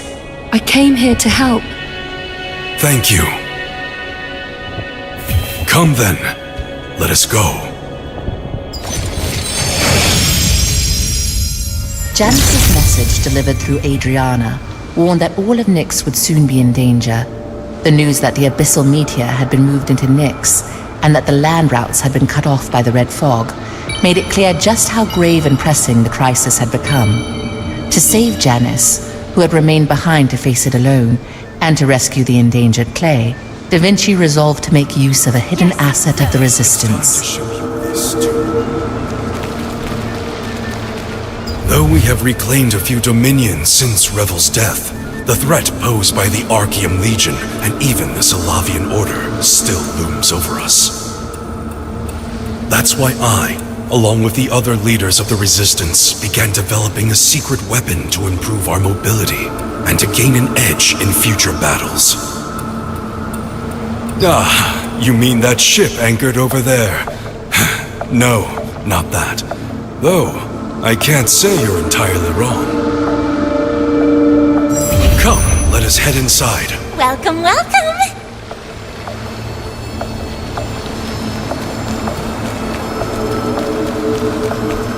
Oh, Adventure, you're here too! Just as I thought! The greatest talent from the Resistance to burst onto the scene. I wasn't putting my faith in you for nothing. Just what I'd expect from a true powerhouse. Captain Da Vinci personally asked something of me, so I've been helping him with it. Come on, don't just stand around here. It's almost finished now, and once you see it for yourself, you'll be really, really amazed. Yes, you will.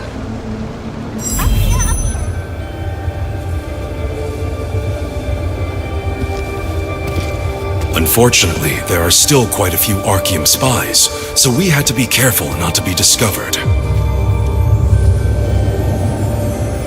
It's not like we could have wizards cast invisibility spells on it all day either. But of course, and that's why Captain Da Vinci sought me out.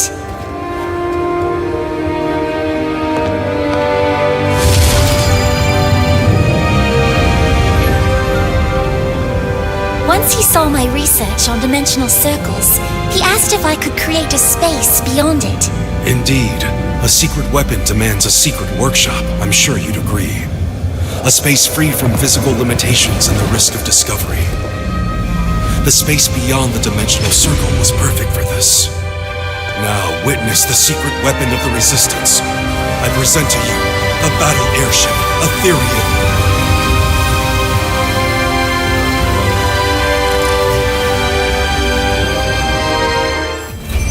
Well, surprised? Are you alright? You look pretty stunned.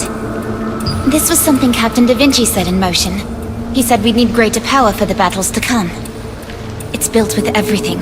The Resistance, the funds of the Lords who placed their trust in Captain Da Vinci, the magic of Venilux, mechanical engineering, and the technology of dimensional circles. But it still isn't complete. We're in the final adjustment phase, but we're short not only on mana, but also on the floating stones needed as propulsive cores. We designed the Ethereum by studying how floating islands remain aloft, and applying that principle to it. We had planned to gradually adjust the output and feed it energy over time, but now that we have to deploy the Ethereum in a hurry, we're in urgent need of materials. Recently, new floating islands have appeared near Saradoma Island, off Daybreak Shore. What our measurements indicate is that they contain floating stones with immense buoyancy. Even riding Gigantrite, no one without astral force can reach that location, so we haven't been able to mobilize many Resistance members.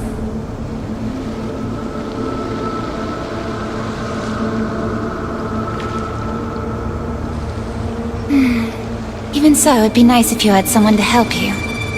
Ah, you mean that friend from earlier, correct? All right. I'll send you back to the field camp. We'll stay here and continue the final adjustments. Bring back those floating stones.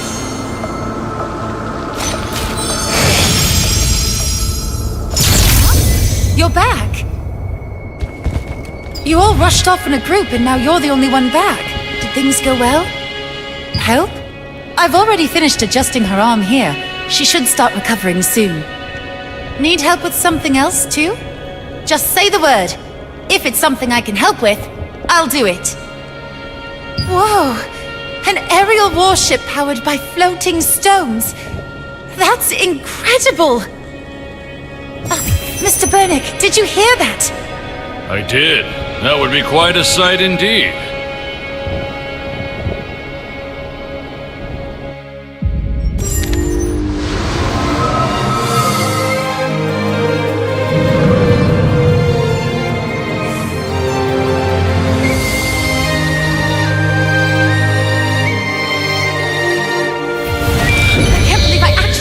Gigantrite! Thanks for giving me a lift! Leave the floating stone here to me, so you've got to mind these carefully.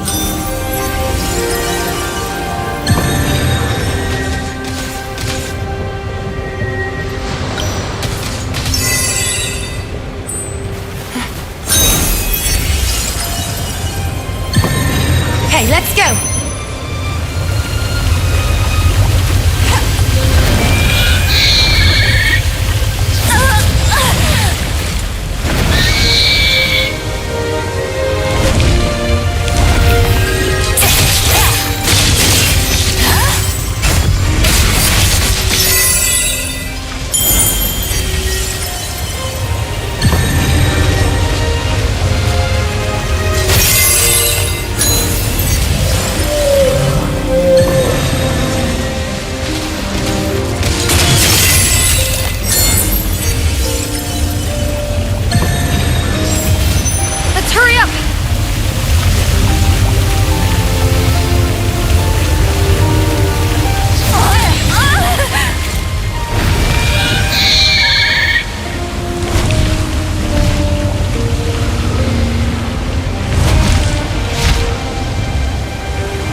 got them all.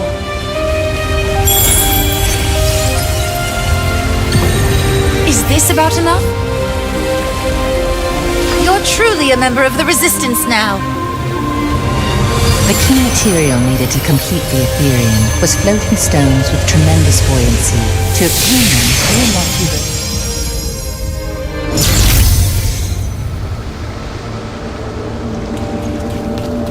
This way.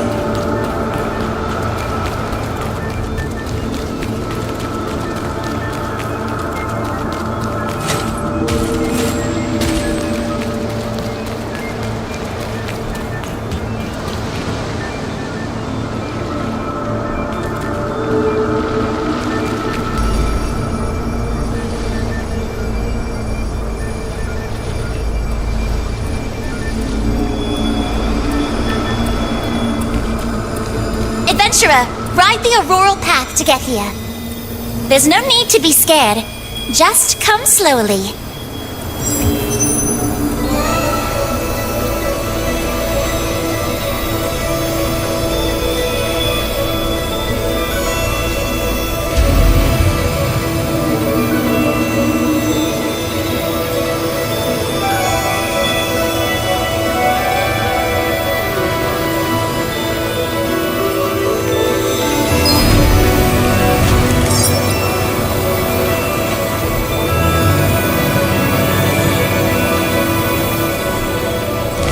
You're here!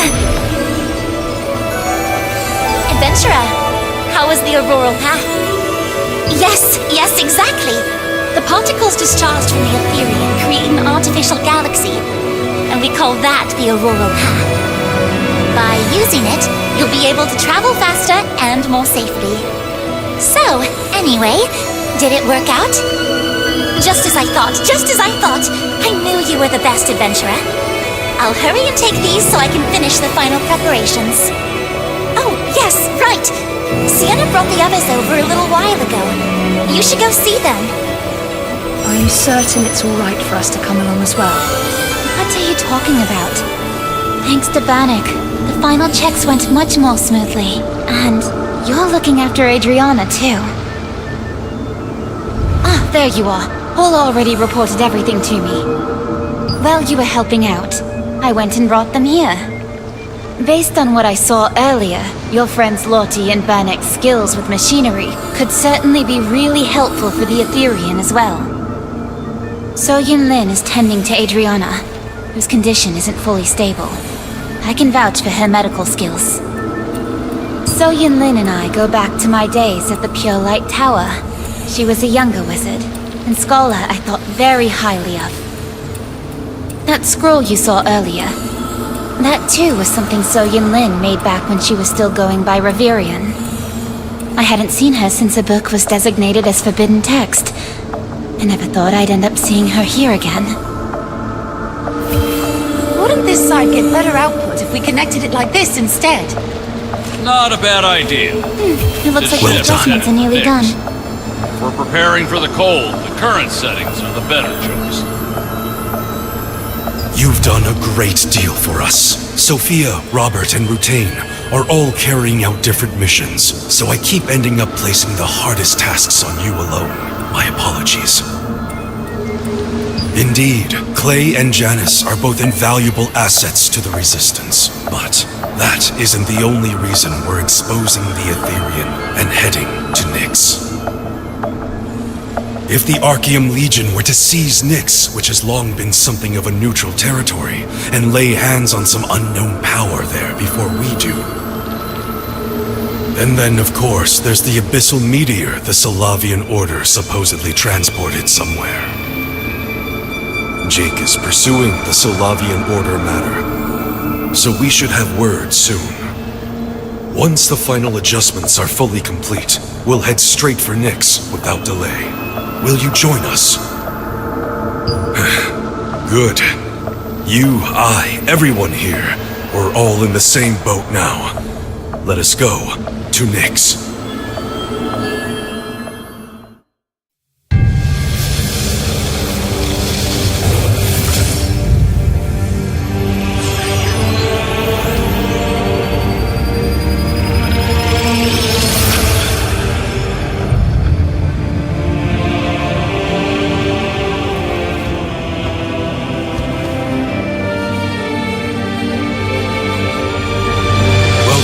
Shall we begin?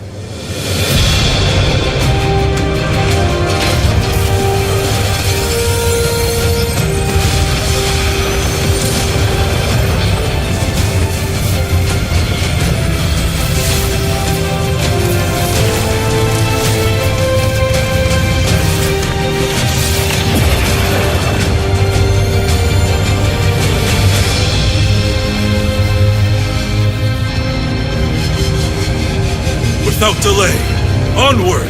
Ethereum!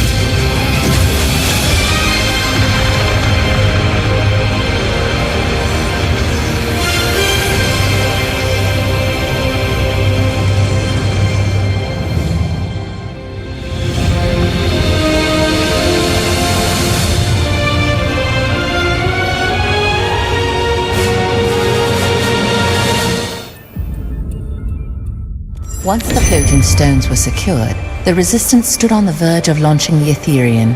Lottie and Bernick provided technical support for its final adjustments, while Soyun Lin continued treating Adriana, whose body had not yet fully recovered.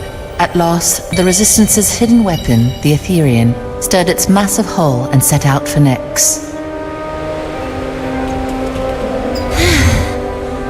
Thankfully, we made it here safely. I'm used to traveling by magic circles and portals, so actually riding here in person has left me a little dizzy. Still, we succeeded in approaching from above without getting caught in the red fog. For a first flight, both the Ethereum and everyone aboard held up remarkably well. Nix is a land neither the Resistance nor the Archeum ever managed to claim in the end. Even if either side had taken it, the cold snap would have cost more than it was worth. For now, I'll start by adjusting things, so the Ethereum can remain stationed above Nix. We've arrived. I'm glad the maiden flight ended safely. And what did you think of it? Good to hear. But the red fog has already spread across all of Nix. Thanks to our approach from above, it seems the Archeum Legion still hasn't noticed us. Now, we need to find Janice and Clay. We've reached Nix, but they say communications are still down. Even if your astral force is strong, descending from this height through the red fog is impossible. But if we lower our altitude any further, we risk not only detection by the Archeum Legion, but also exposure to the red fog. Of course, we didn't come to Nix unprepared. We outfitted the Ethereum with a number of functions for situations like this. One of them is the high-speed descent device known as the Ether Suit. That said, we rushed our departure, so that system has only barely completed preliminary trials. Even so, to place you in danger like this again. But this is no time to debate such things. Very well. I authorize temporary use of the Ether Suit. You must find out what became of Clay and Janice. Temporary use of the high-speed descent device, the Ether Suit, is authorized! Adventurer, are you really descending using the Ether Suit? As Captain Da Vinci already told you, the Ether Suit is a device made to let you descend from the Ethereum to the ground at high speeds. With your star fragment power, you should withstand it without major problems. Originally, it was also meant to be a device that would let other Resistance forces deploy straight from the sky to the ground. Since the descent is so fast, you'll be going down equipped with ether wings so it won't put too much strain on your body. Once you descend to a certain altitude while in that state, you'll be able to morph without any problems. Just as I thought! Just as I thought! You're really decisive! We've only barely managed a trial run so far, so we could only lock in on a single coordinate. But I can guarantee your safety. I'll get you as close to the border zone as I can, so don't worry. And please, be careful out there. Wait a moment.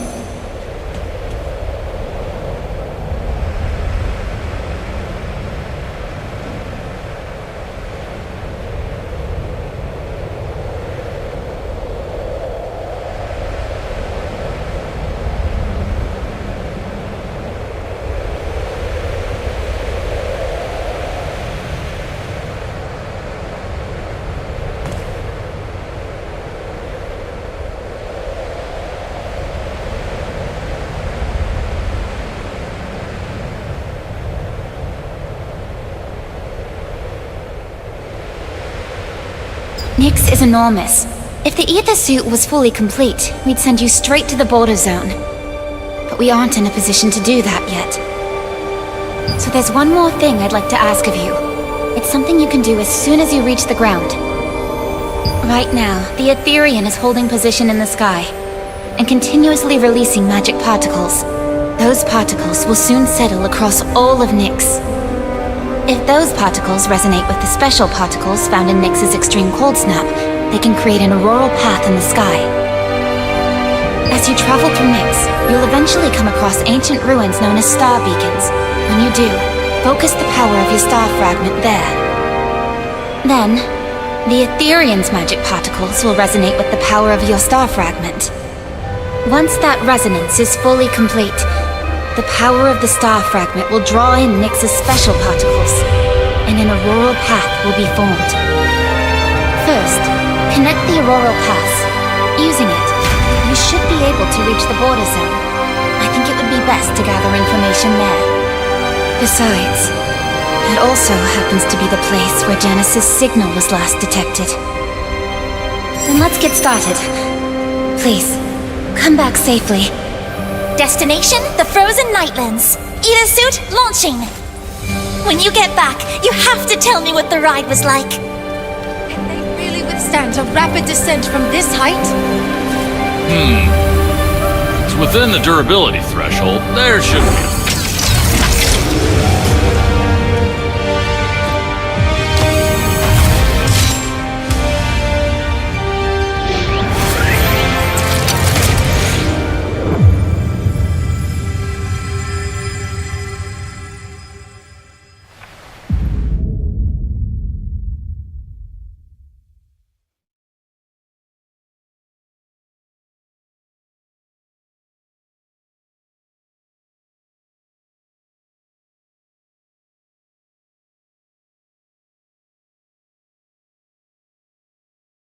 Even after reaching Nix's airspace, communication with the ground was impossible, and lowering the Etherean further would increase the risk of detection and exposure. Da Vinci therefore authorized emergency use of the high-speed descent device, the ether suit, which had only just been tested.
Adventurer, what are you doing here?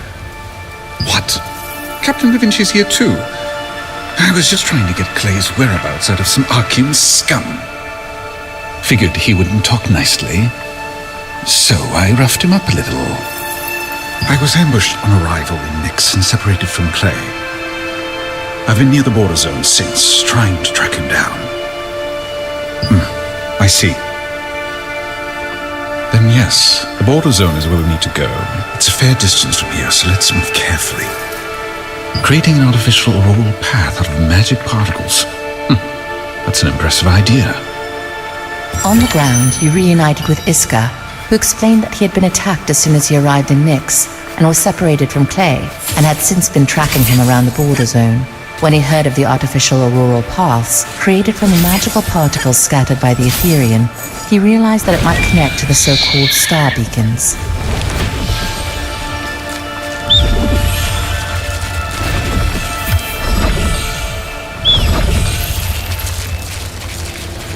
We're in for a fight! Get ready!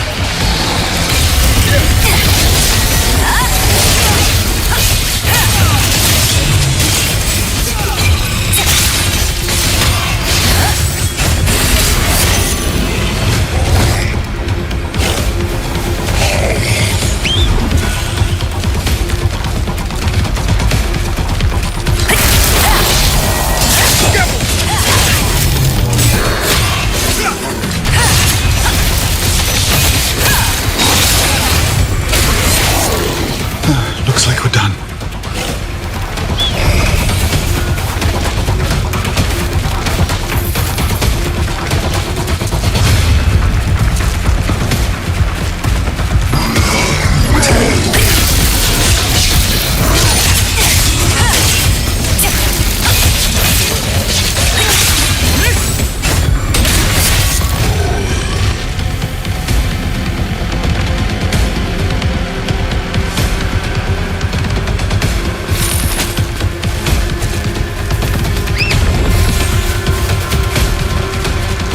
Wait, this should be it.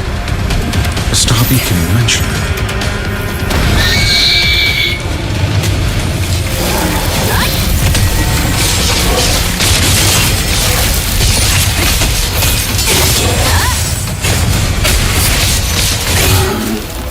Looks like we've cleared them out.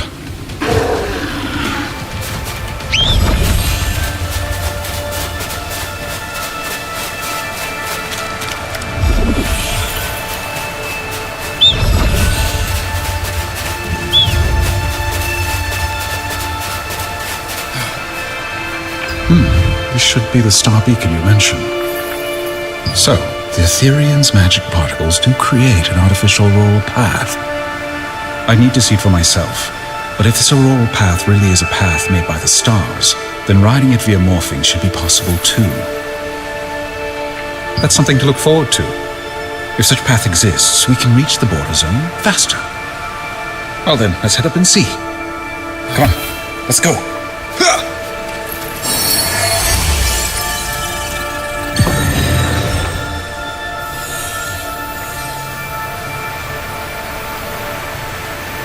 A means of travel from an artificial auroral path. I'm impressed.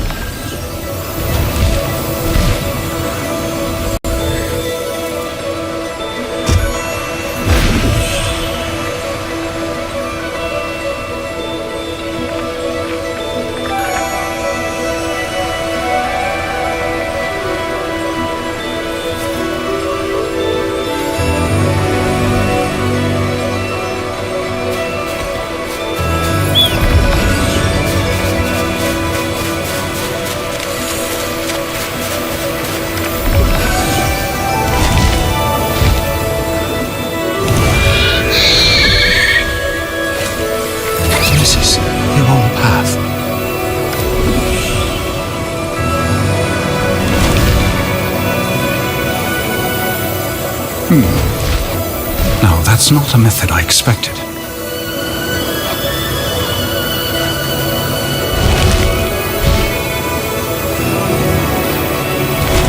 At this rate, we'll reach the border zone in no time.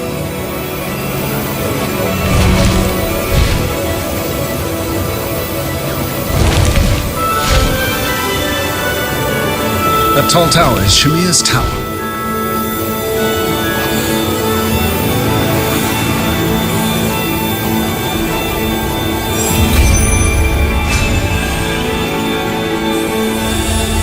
Come on, let's get moving again.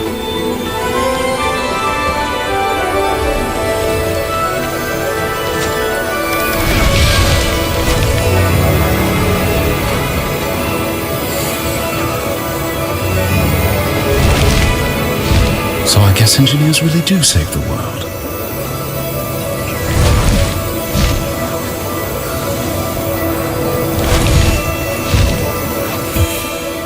See that huge mark over there?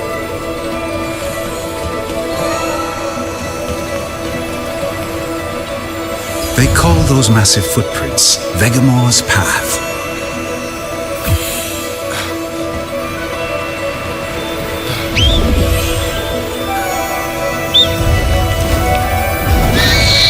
Hard to believe, but they say those enormous footprints beside it belong to a colossal creature called Vegamore.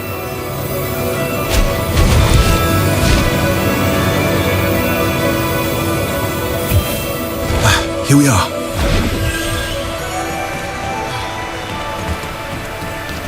Finally made it. This is the entrance to the border zone. The only reason a base as large as the border zone can exist in a wasteland like Nix is because it draws mana from those mana stones around it. That's what lets it maintain a stable supply of mana. Of course, that also makes it a target. Still, the border zone has someone looking out for it, so I suppose it's safe enough. You'll understand soon enough, once we head down. Just be careful. I've brought you this far, so I'm going back to keep searching for Clay. I'll look my way, you look yours.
Fighting is banned on these grounds at all times.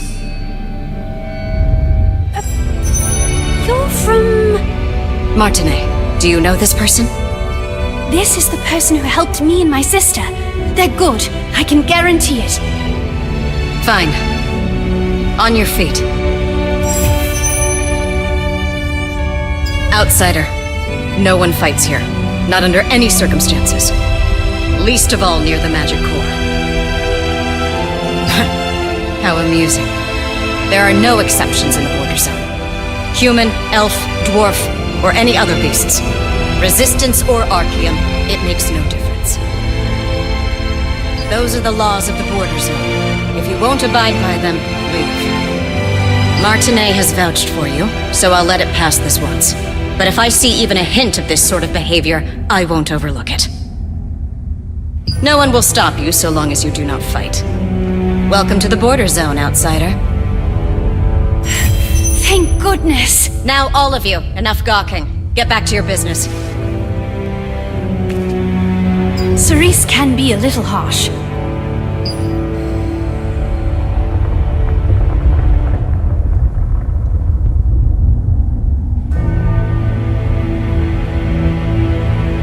And things almost turned ugly next to the magic core, which is even worse. Thanks to that yellow magic core, the border zone can stay relatively warm and livable, even here in the cold of Nix. It's one of the most precious resources we have at our disposal. Once you're inside the border zone, labels like the Resistance and Archeum don't mean a thing. Even that Archeum soldier from earlier has been here quite a while. It probably doesn't make much sense to you yet. It didn't to me at first either. But what brings you all the way out here to Nix? So, my sister made it safely. That's a relief. But if Clay was already in Nix, then she must have arrived too late. And with the red fog on top of that. The border zone was governed as a neutral territory where humans, elves, dwarves, other species, the Resistance, and Archeum alike were all subject to the same rules. There you met Cerise Noctis, leader of the local watch, who made it clear that no armed conflict would be tolerated in the border zone, and welcomed you in her own harsh way. Your mana frenzy is still untreated. This won't do. Before it gets any worse, I'll give you a little of the calming potion I made for my sister. Come with me. Come on, come with me. Quickly. Cerise was a bit too harsh, wasn't she? Please try to understand. All kinds of races and factions gather here in the border zone. It's one of the few places in Nix with underground shelters of this scale, protection from the cold and heat. All right, here you go. Drink this.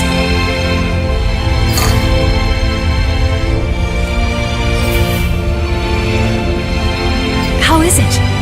It's a much improved calming potion compared to the one I gave you previously. Good. Good thing it works on you too. You should be able to hold out for a while. My calming potion research has come a long way since seeing my sister again and Janice. No, thanks to you, I was reunited with my sister. And I got to meet Janice too. I've always been grateful. Now then, let's look into Clay.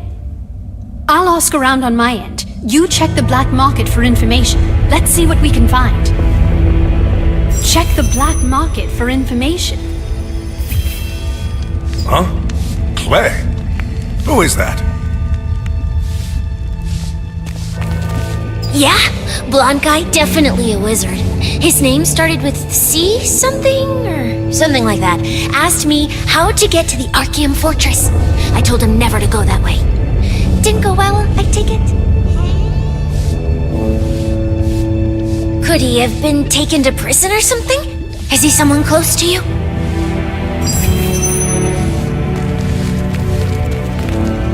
Did you find out anything? If it was a blonde male wizard, then it must have been Clay. But why of all places would he head for the Archeum Fortress? Alright, first, let's find Clay and ask him ourselves. But you absolutely can't approach the Archeum Fortress alone. Even the Archeum Legion can't readily maintain supplies in Nix, so they don't dare lay a hand on the Border Zone merchants' carts. If you ride one of those carts, you should be able to get close to the Archeum Fortress.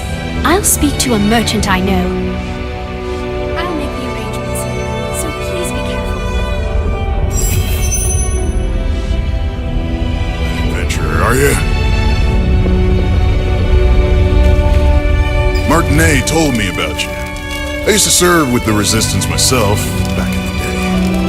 I'll help.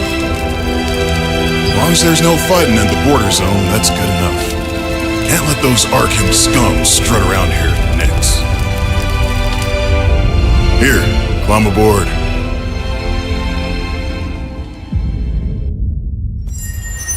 Up you get now.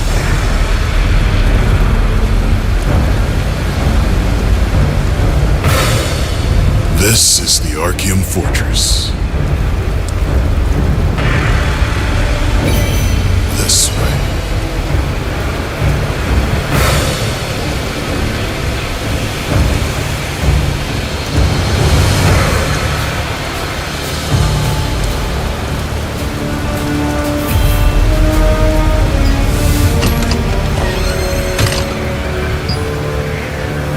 This way.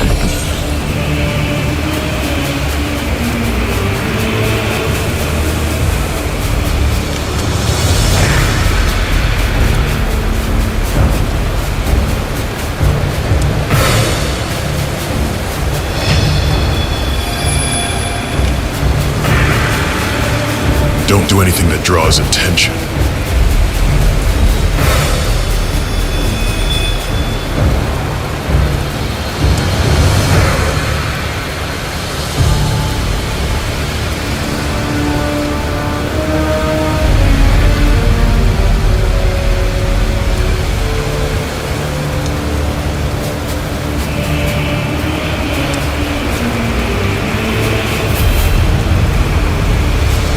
This is as far as I can help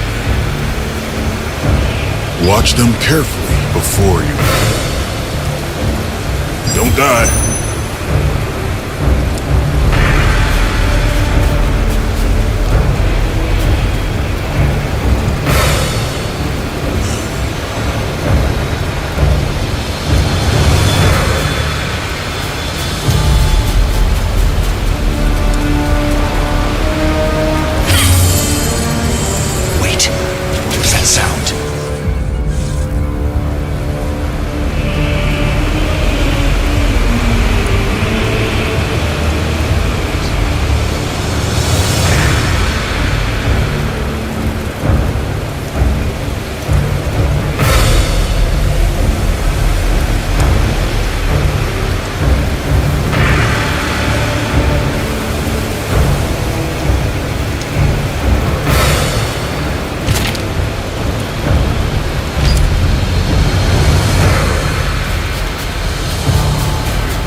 Hearing things.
stop Lord Khazar's plan. No one at all. Glory to the Archeum Legion!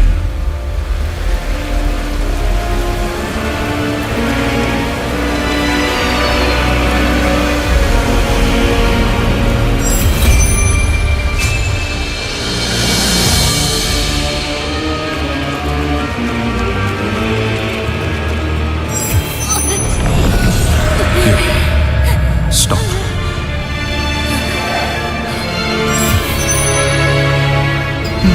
How did you make it all the way in here? No, I was just surprised, that's all. I came here following Clay's tracers. And it looks like he really is here after all. Fine, let's move together. While following Clay's trail, you witnessed an Archeum execution ceremony and encountered Iska once again. The traces left behind made it clear that Clay had continued deeper in the same direction, but the farther you went, the more dangerous the situation became.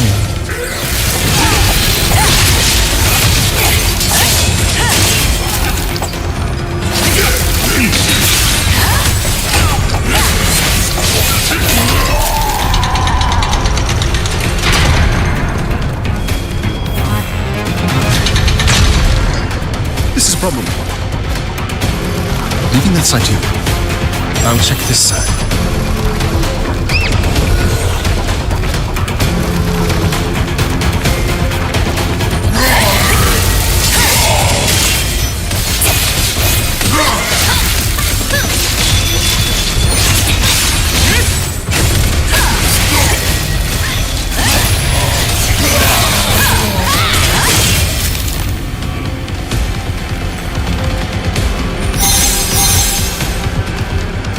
Adventurer!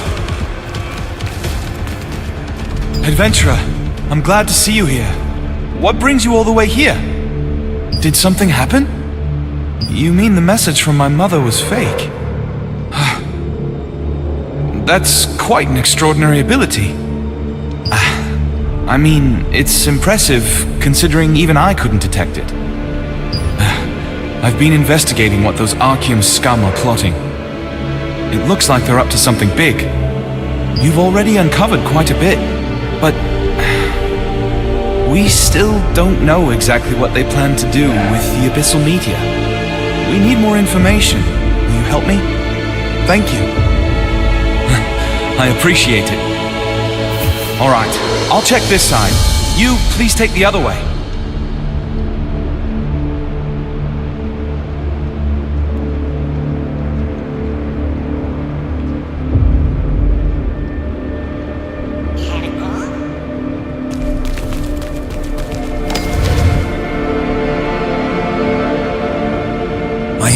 To awaken Romus and her dragon once more, and let them be consumed by the red fog.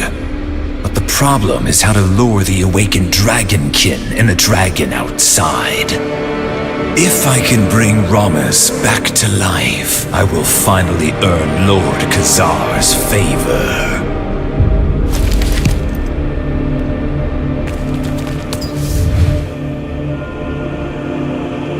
Vegamore. I do not know where that colossal life form comes from, nor where it goes. But with this red fog, if even that massive creature can be corrupted by the red fog, then claiming not only Nix, but all of Silesium will only be a matter of time. Please wait for me, Lord Khazar.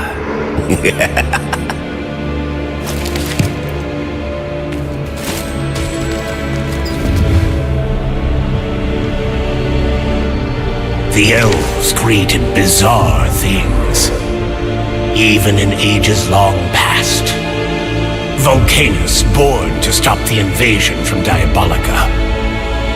An abomination made from a gorilla and an armored beetle. Hardly something one would associate with elves. Still, that blue monostone embedded in its chest is truly desirable. How long can it endure within the red fog? That is worth testing.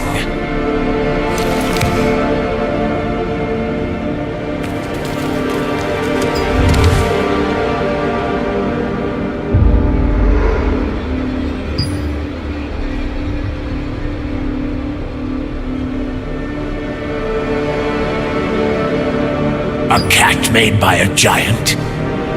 What is it, some kind of pet cat? With Tamgir's heart, it can regenerate and repair itself endlessly. If we seize it, it becomes our greatest weapon. But I wonder, would a mechanical cat also be affected by the red fog?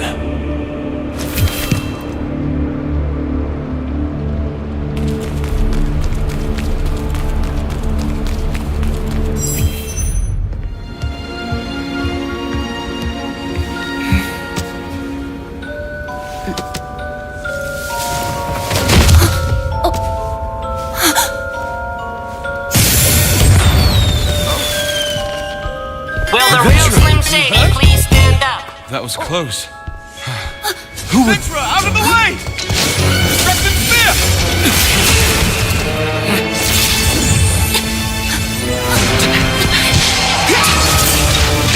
Spear of Fury!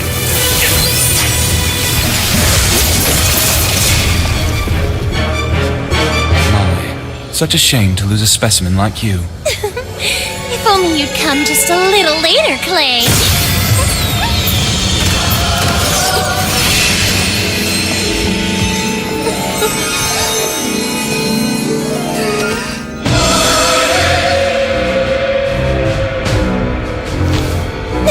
I suppose we can take things slowly. It was a pleasure meeting you.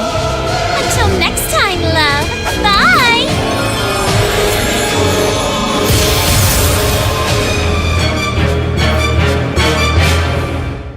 Are you alright? Adventurer, are you alright? That woman is Lavelle, one of Kazar's lieutenants. If she's seen someone even once, she can perfectly imitate not only their appearance, but their skills and even their voice. Lavelle sent the transmission to Luna Zero using my mother's voice. I only learned that after arriving here.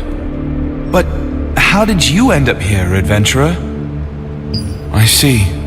So my mother already knew. Even so, I never did get to meet her in the end. Those Archeum. So they're trying to spread the red fog with the abyssal meteor and take control of Nix. If the dragon commander Ramus is revived, and even the massive Vegamore falls into the Archeum's hands, something terrible will happen. We have to stop them. You said the Etherean has come to Nix, correct? I'll try opening a teleport magic circle through the Etherean's dedicated line. Please wait a moment. Clay! Iska, so you've come!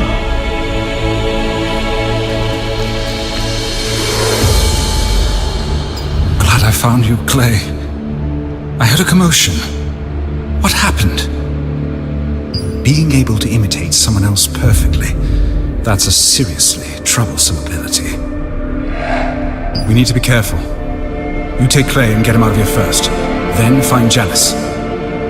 I'll stay behind and dig a little deeper into what the Archeum is planning.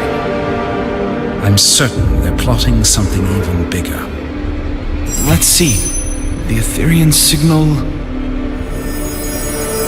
I've got it! Alright then. I'll open the magic circle. Please be careful, Clay. You too, Iska. You eventually found Clay inside the fortress, but it turned out to be Lavelle, one of Kazar's lieutenants disguised as him. At a critical moment, the real Clay appeared and exposed Lavelle's identity, and she vanished. Clay then told you that the Archeum was trying to seize Ramus, who could command dragons, along with the colossal being known as Vegamore.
Kazar's lieutenants have finally started moving too. And with the red fog already this bad, things have only gotten worse. Until now, they were little more than rumors. None of them had ever shown themselves openly. We'd only managed to identify a few names. I will report this separately to Captain Da Vinci. Oh, and thanks to the auroral path you connected, some resistance forces have descended into Nix and moved into position. Thank you. Adriana also said she was worried about her sister and headed down to the surface using the ether suit. She's probably on her way to the border zone by now. And have you by any chance heard anything about Janice? That's bad. I can only hope nothing has happened to her. Yes. Look at the red fog below us. Right now. We desperately need Janice's strength and judgment.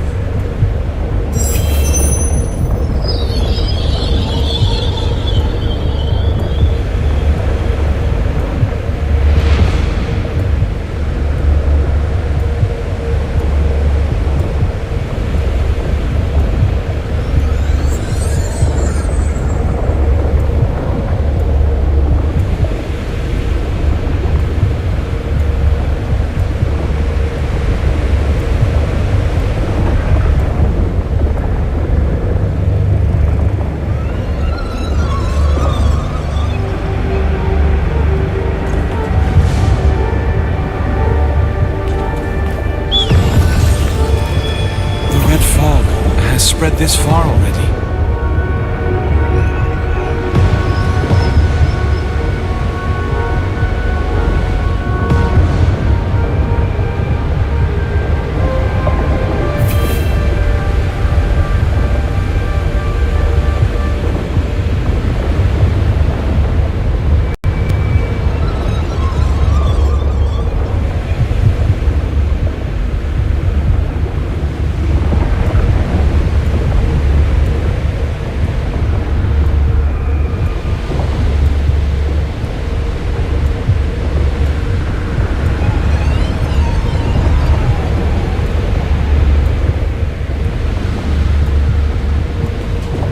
This is no ordinary situation. It's only a matter of time before the red fog swallows not just the border zone, but all of Nix. We must find my mother as soon as possible. She'll definitely know what to do. No, I still can't get any magical communications through. For now, let's head to the border zone where information tends to gather. If it is inside of Nix, I can open a teleport magic circle. I'll do that now. Let's go, adventurer. Together as Clay, you safely rejoined the Etherean. Activating the auroral paths through the star beacon had allowed some resistance forces to be deployed to the surface of Nix as well. But at the same time, you received reports that Lavelle and Kazar's other lieutenants had begun to move, while the red fog spread across the whole of Nix. The red fog is spreading far too quickly. This isn't normal. Let's hurry. What do we do? Stop. We're done. There's no way. You're back. When I returned, Martinet told me that you had already gone to look for your ally. Ah, thank goodness. The red fog has spread all the way into the border zone. I can endure this much with the power of my star fragment, but the others can't. Cerise is inside, keeping the routes under control, and caring for those overtaken by the fog. In all that, even Cerise's younger sibling was caught in it. She can barely hold herself together right now. That's the medicine you used on me, isn't it? But I couldn't ask you to give up the last one for us. Right, if it's Martinet, she might be able to analyze its composition and save people with it. Go to Martinet, quickly!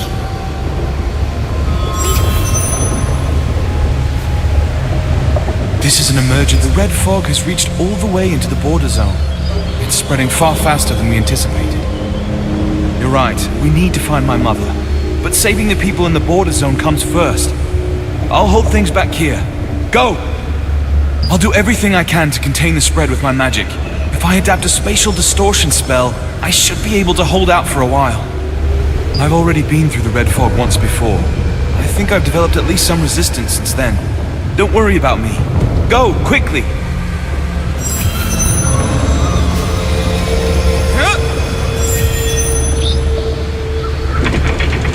I will help you. That power! The star fragment?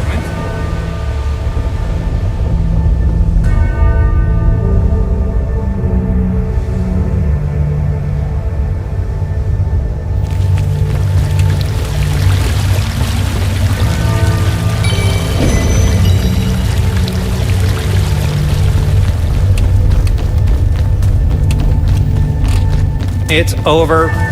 We're done. It hurts so bad. What do we do? We're all gonna die!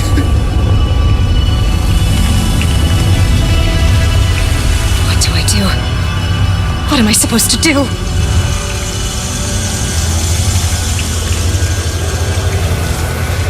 Bring me water!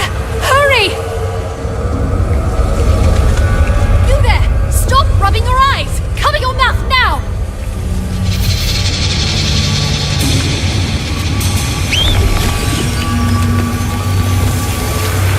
With medicine this weak, how can we...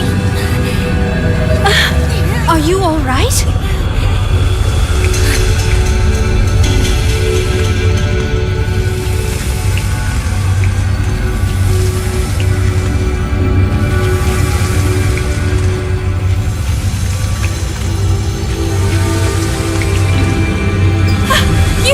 Don't tell me your Mana Frenzy is all right. Did you find Clay? Thank goodness. While you were away looking for Clay, the red fog broke through the magic core's protection and seeped rapidly into the border zone. The border zone withstood most cold and demonic energy thanks to the magic core, but once the red fog got in, Cerise rushed to move people first, evacuating them where the fog was thinner. Even so, Cerise moved quickly enough that we were able to keep things from getting worse. But some people had already been consumed, so I was using the calming potion I made for my sister, and the one I gave you before, as something to ease the pain. The worst off among them is Cerise's younger sibling, Kaylee. And even so, Cerise is still insisting on staying to protect the border zone. I only wish I could be sure this medicine of mine would work. Right now, I can't make any promises. Medicine made from fruit that purifies the energy of the red fog? Then, yes, this might work. But you said this was the last one, didn't you? Are you sure you're willing to use it? All right, I'll try. Just give me a moment. Let's see. The composition of this remedy is... Right. If this does that, then I can combine it like this. It's done! It's done! It's done! I mixed the berry remedy you brought with the calming potion I made. If they drink this, it should drive the red fog's energy out of their bodies. Take this purifier to Cerise, quickly. I'll take care of the others. Thank you, truly. All right, I'm counting on you.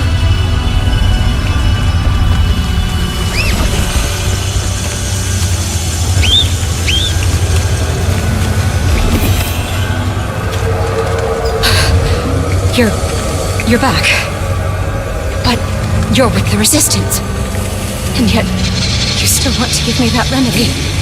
The last one remaining. Right. Kale is over here. The moment the vigilante leader Cerise realized how bad things had become, she swiftly ordered the townspeople to take shelter in areas where the contamination was weaker, minimizing the damage. But when even her own younger sibling was overtaken by the red fog, in the midst of the chaos, she too began to lose herself. You delivered the berry medicine to Martinet, who combined it with a calming potion to create a new type of purifier.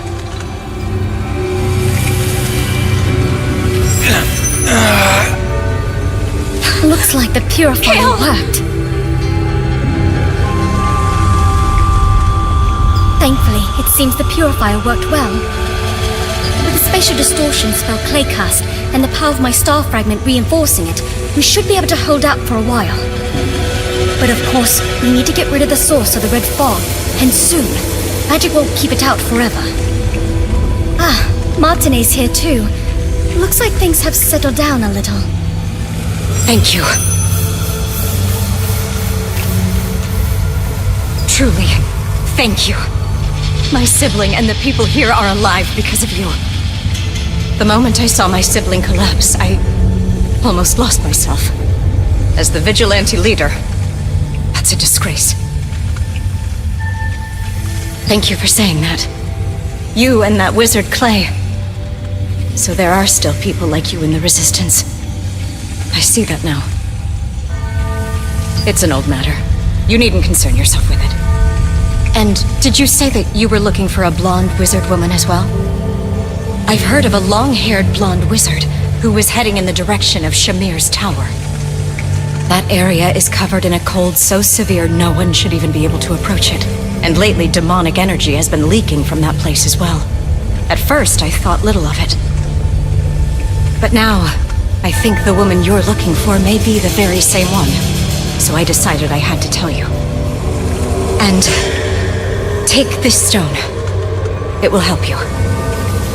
It's a relic that can ward off any cold. At least the border zone has weathered the worst of it for now.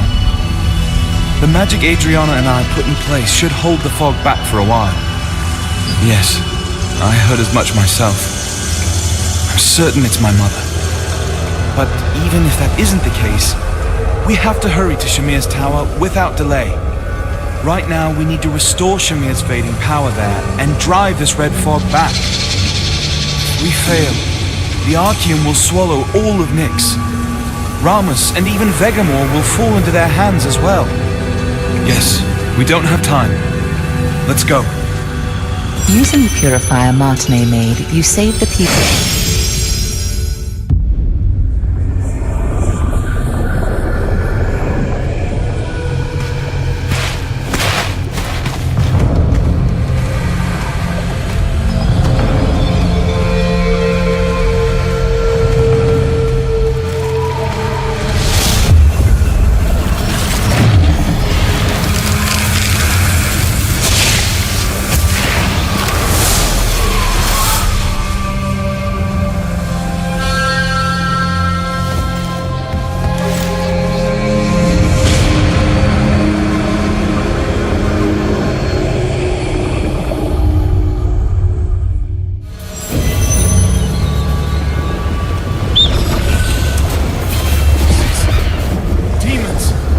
Careful!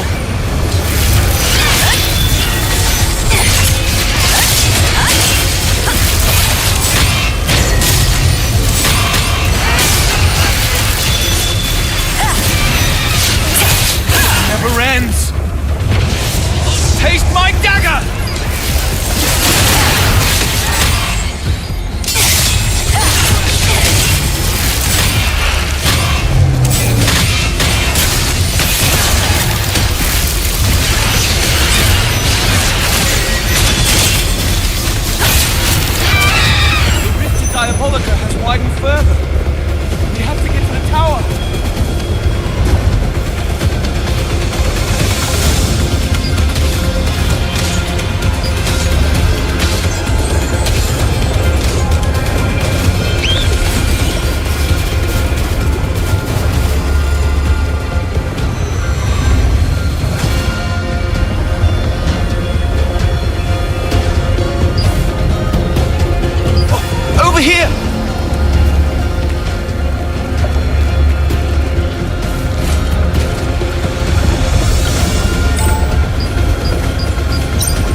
You! No doors!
Good job.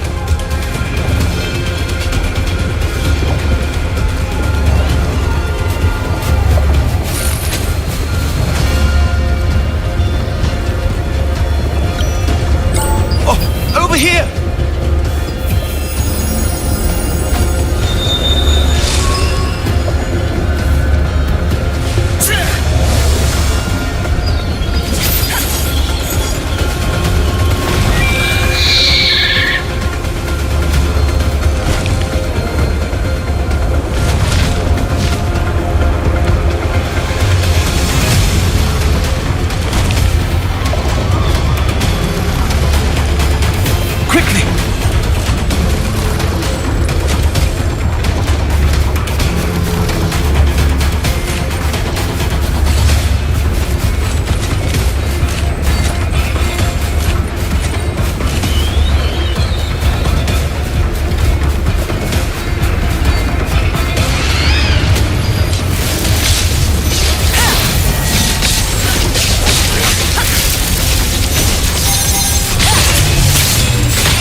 Over there!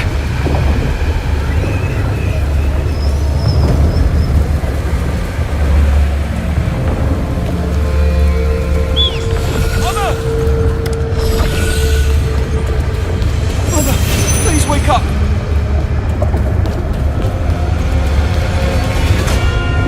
I'll try to melt it. It's not melting. What do I do? Sorry to interrupt such a tearful mother and son reunion. But try thinking of the audience, too. It gets boring if it drags on too long. Oh my, you two darlings made it all the way here. Now my mind's set for sure. The two of you are irresistible. I want you so badly. What shall I do? Oh, what else? I'll kill you and take you. Hell. You. My mother. Where is she?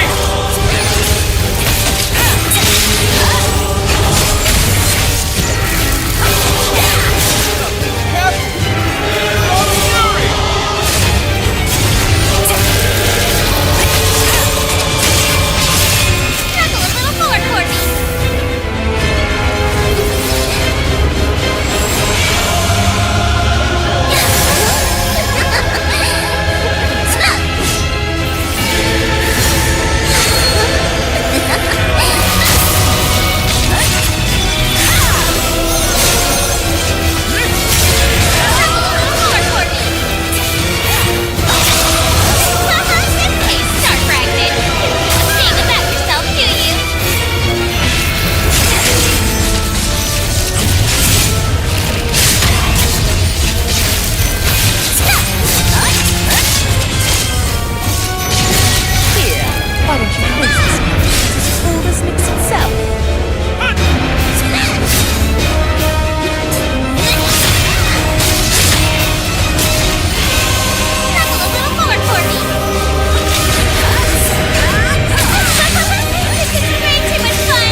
that we were completely played.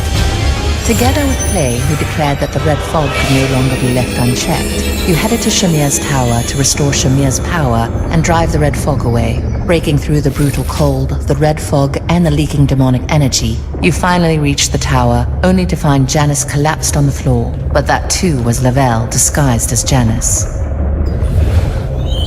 They said she was one of Kazar's lieutenants, but her powers beyond anything I imagined. She hardly took us seriously just now. She seemed to be enjoying herself. Even against both you and me. Yes, we don't know what else may happen, so let's hurry inside. Yes.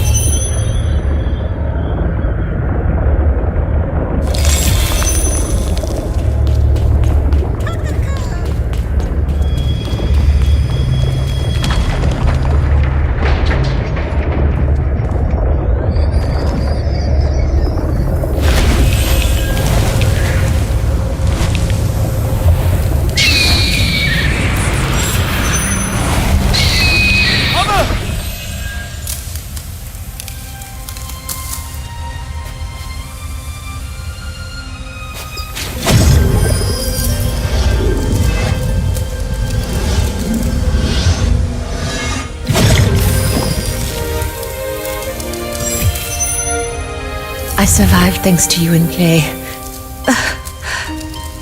It's still terribly cold, but thanks to the sacred relic you used, I can at least move. And Clay has also cast healing magic on me. More importantly, why are the two of you here? What happened? I see.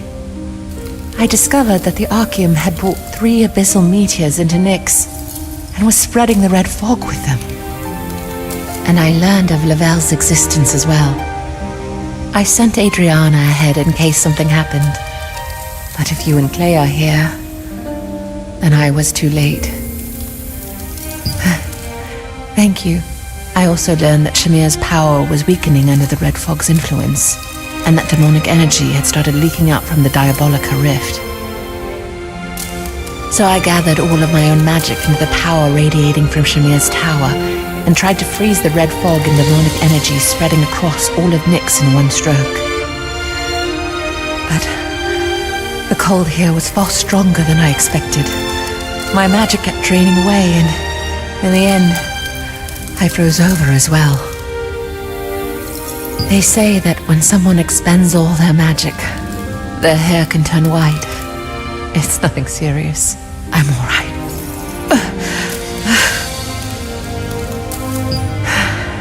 Thank you. And first, please check on Shamir's condition.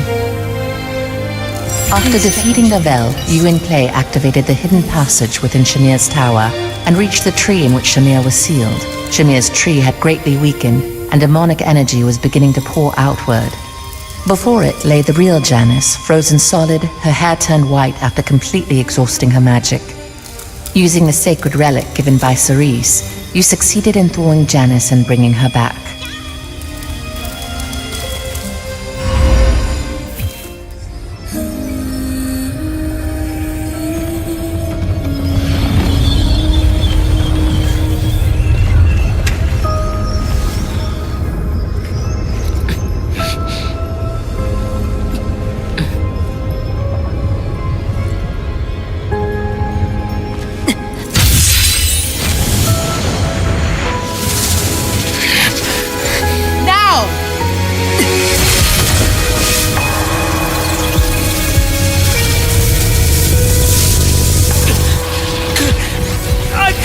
No, Clay.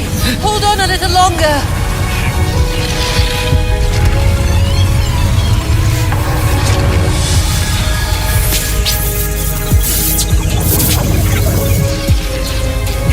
No! Mother! The adventurer! Just hold on a little longer, Clay.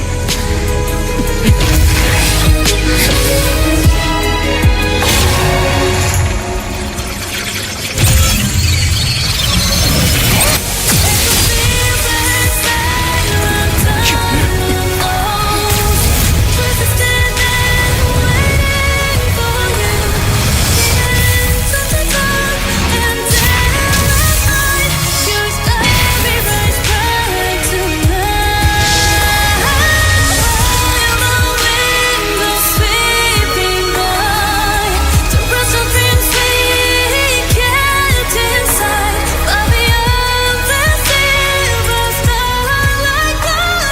red fog is gone.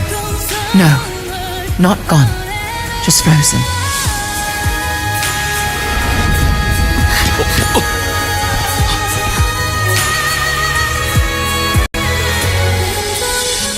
Still, we did it, thanks to you.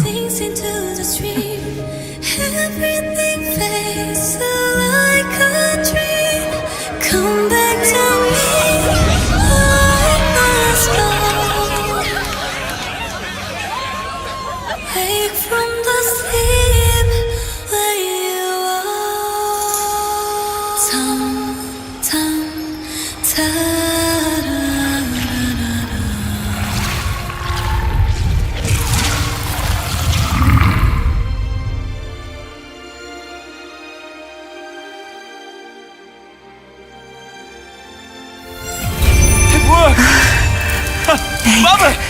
Goodness.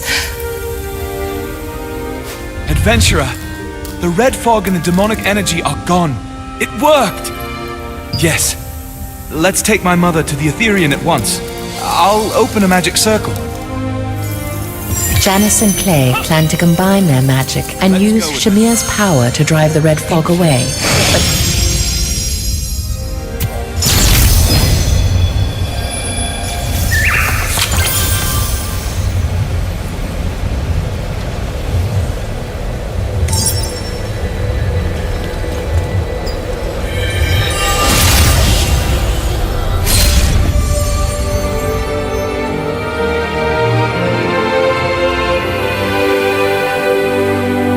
Ethereum is an airship that can travel across dimensions using floating stones as a medium.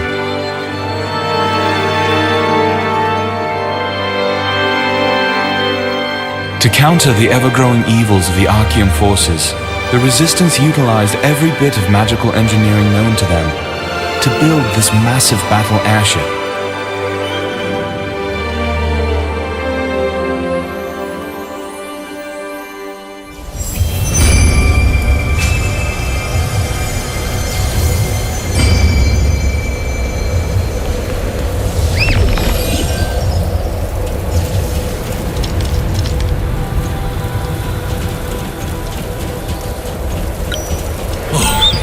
Back! Not only did you find both Clay and Janice, you even drove back the red fog. You've done more than enough. Still humble as ever. Thanks to you, Nix remains standing in its white glory. You have every reason to stand proud, truly. But the Archeum Legion, the Solavian Order, the Abyssal Meteors, and Lavelle as well. Things have never been easy, but the battles ahead will be harder still. Leave the investigation to us for now. You should take some time to rest. Thank you, Adventurer, Chairman. well done. I'm deeply grateful to you. You've done something extraordinary. Yes, I'll be all right after a little rest. Please, don't worry too much. Had you been even a little late, the Archeum would have swallowed Nix whole. Especially at the very end, without the power of your star fragment, it would have been impossible to restore Shamir's power and amplify it further. This was only possible because of you. Is this over? I'm not sure. The Abyssal Meteors are frozen for now, but the Archeum Legion has already built a fortress in Nix. Could this be the end? Or is the Archeum Legion after something else? I can't say for certain. That remains to be seen. As Captain Da Vinci said, leave the investigation to us for now, and get some rest. Then, the cold, strengthened by Shamir's power, froze all of Nix once again. The red fog and the abyssal meteors set in place by the Archeum Legion were frozen solid, and from that point on, the red fog could no longer affect Nix. Even so, Da Vinci warned that this was no time to lower your guard, and that vigilance would still be needed.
and the wind can blow. All is well.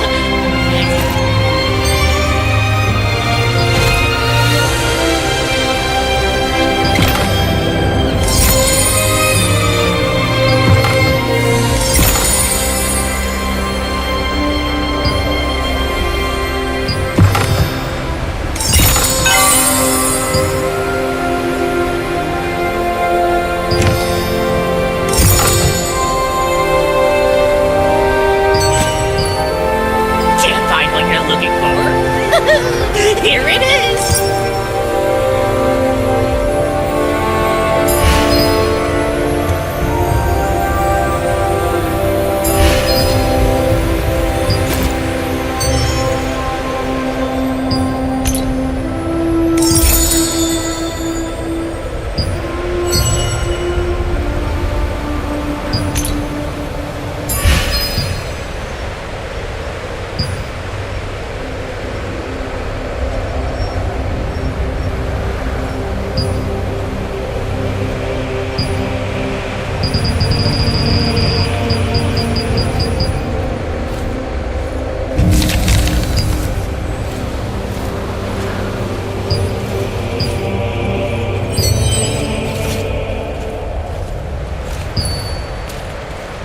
Next time, just tell me your order number. I'll make sure you get just what you need.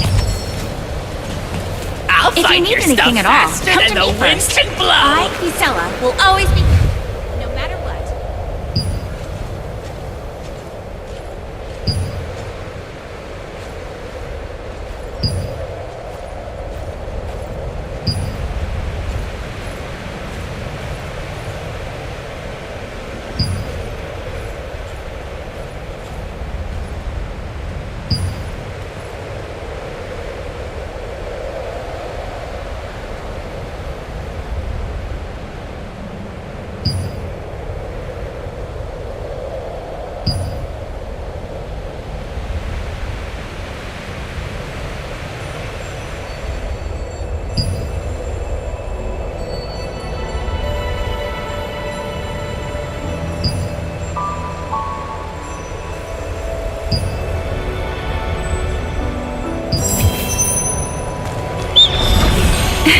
Welcome.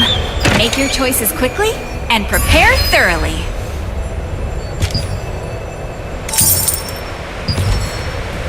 If you need anything at all, come to me first.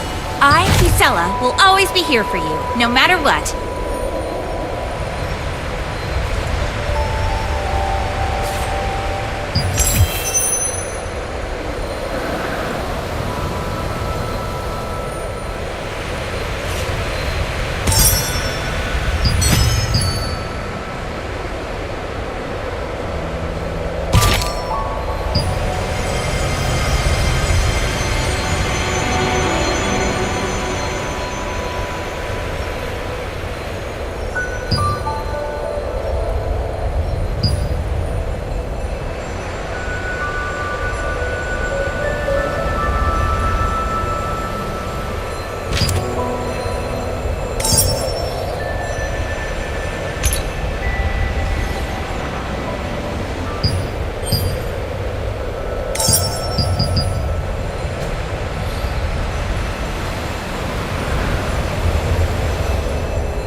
those who know the taste of victory.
Still,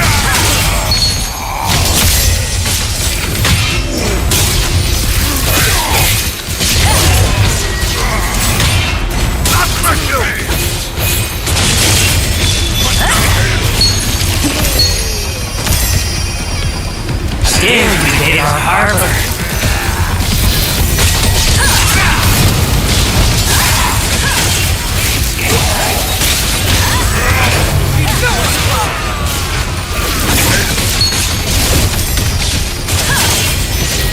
He's no one alive!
the Milky Way over there?